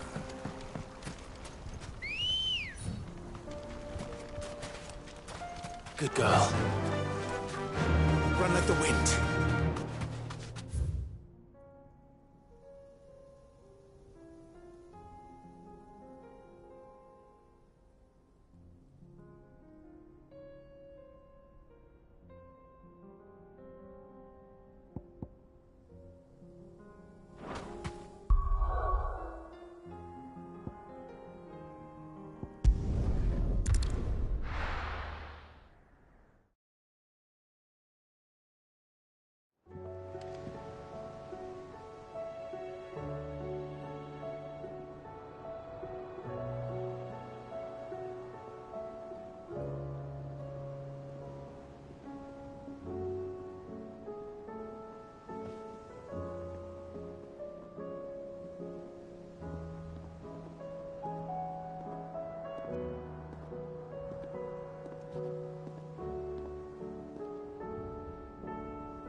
I suppose you've got quite the tale to tell. A lot of them. I'll let you get some nice.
Fly, Ambrosia.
Back to the stables, girl.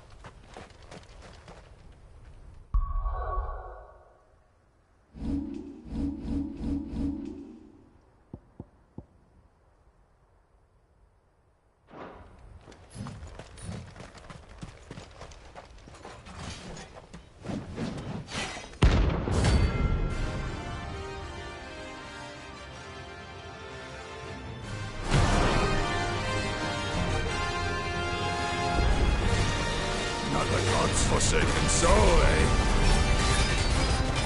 Only those who have nothing will come here.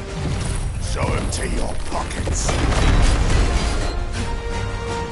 Over here!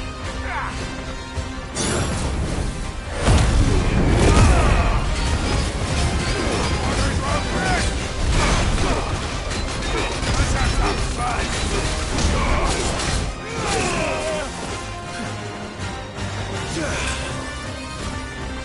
Slow.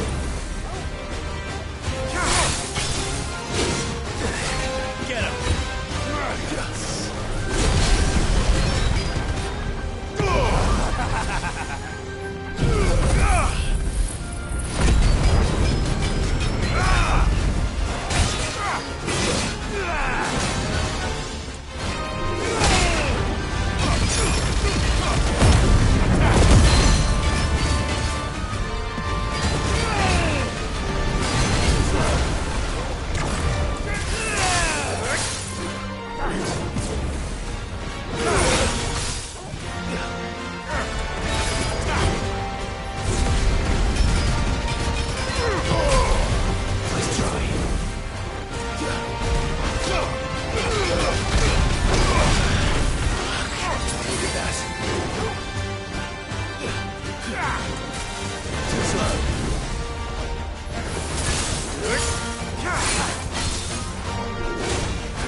done.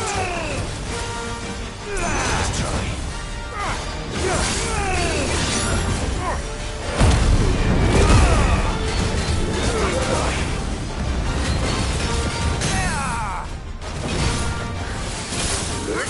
To me, Blade!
Good girl. Faster!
Too slow.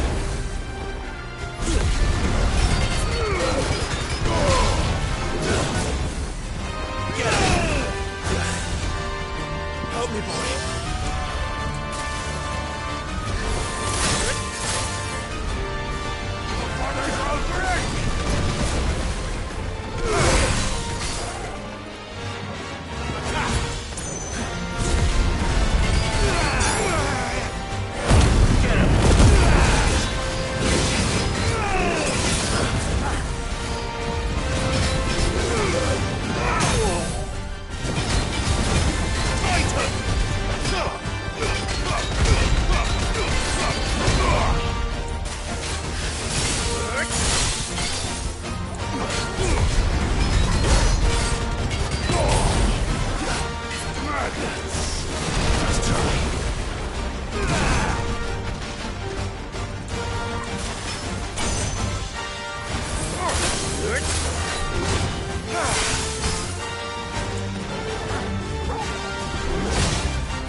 A deserter turned outlaw. We were more similar than he knew.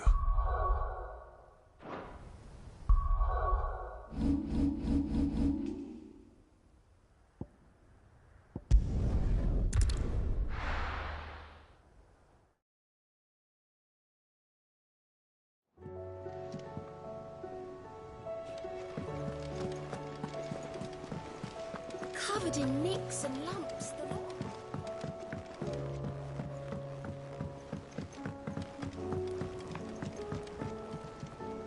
Heard the bad news then, did you? What bad news? About Dravost. Blackthorn's old haunt. With the forge and all that. Well, anyway, the mine's just down the road from there are spewing out ether like no one's business. And the village? Safe from the flood for now, but they've got other problems. A Kashik. Every creature in the area's either turned or on the way to turning, apparently. Zoltan and the others are living on borrowed time. They need help, and quick. Doris sent a few curse breakers to keep an eye on things, but there's only so much a couple of scouts can do. Except get eaten. If something ain't done soon, the old place will be overrun. I won't let that happen. Didn't think you would. Does Blackthorn know? I thought it might be better if he didn't. He'd only do something stupid. You reckon we should tell him? No. It's better this way. Yeah, well, I can't stand about knowing what's happening out there, so I'm off. I'll see you in Dravost.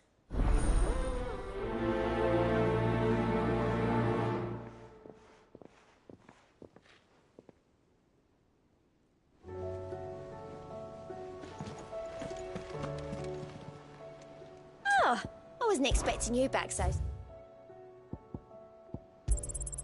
All yours. All done?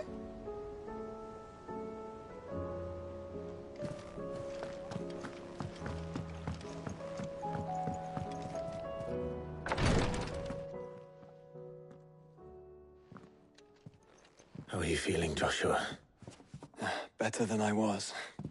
But not nearly as well as you should be. Your cuts and burns may have healed, but your body still bears the burden of every spell cast. And what would you have had me do? It was no ordinary foe we faced. It was the Warden of Darkness. Yet still, it was not enough. The king could have ended me at any moment, but instead chose to toy with me like a curl does a mouse. You underestimate yourself. Oh, it was crystal clear. Only one man established his dominance that day, and that man was Barnabas. I'm sorry, brother. That was ill-spoken. It's just, I have never felt so powerless. And when so many are looking to us for strength, perhaps the prince feels the same.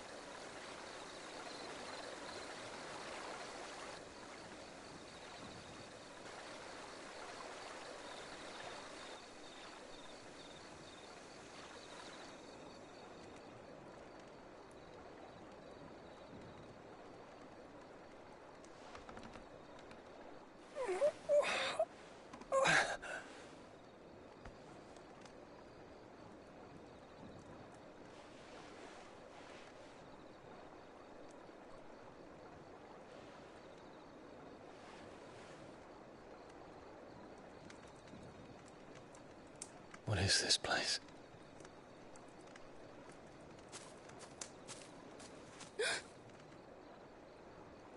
Don't move.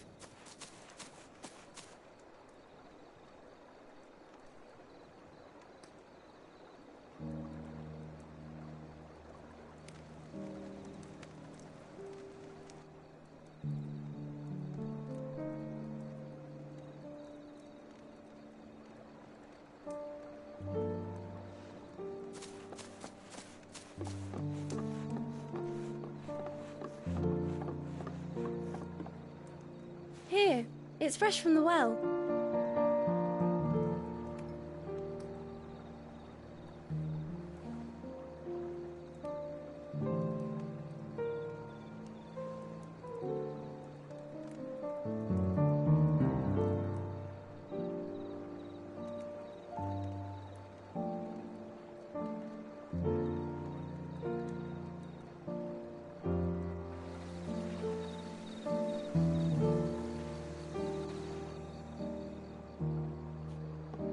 Grandmother told me spirits sometimes get lost, and that the lanterns guide them to their proper place. I set one on the river for her when she passed away.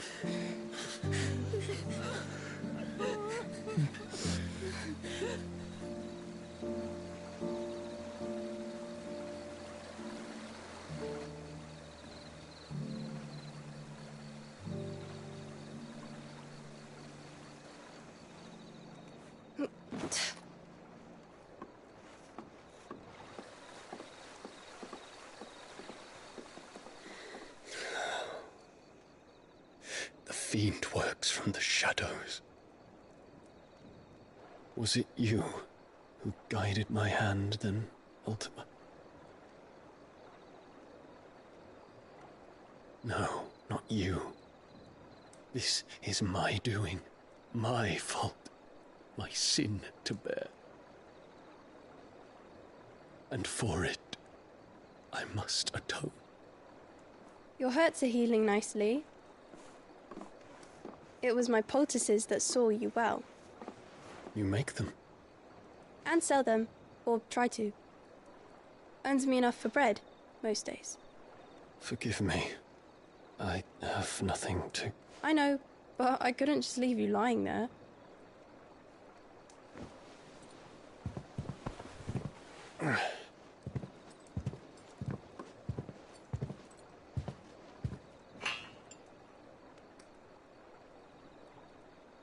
You're going then? Of course. I'm healed. Thanks to you and your poultices. Will you promise to come back and visit?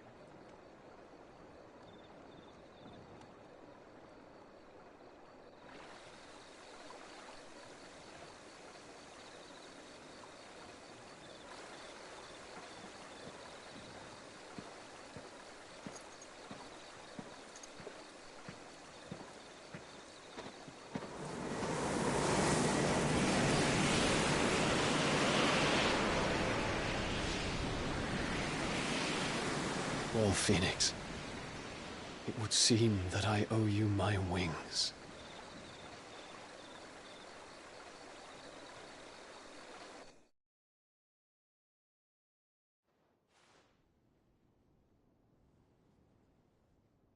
Perhaps he can find an answer.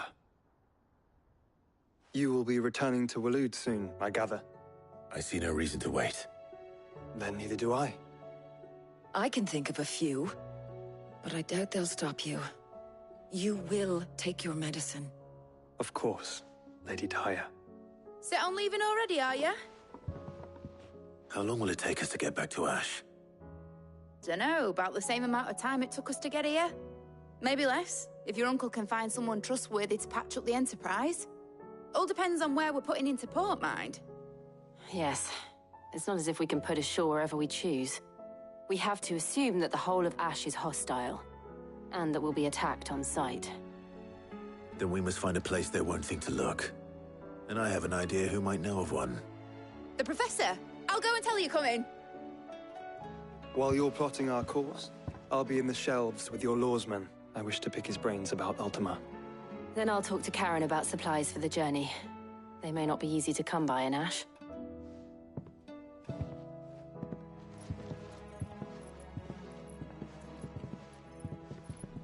Your brother's body won't take much more of this recklessness. You know that, don't you? I do.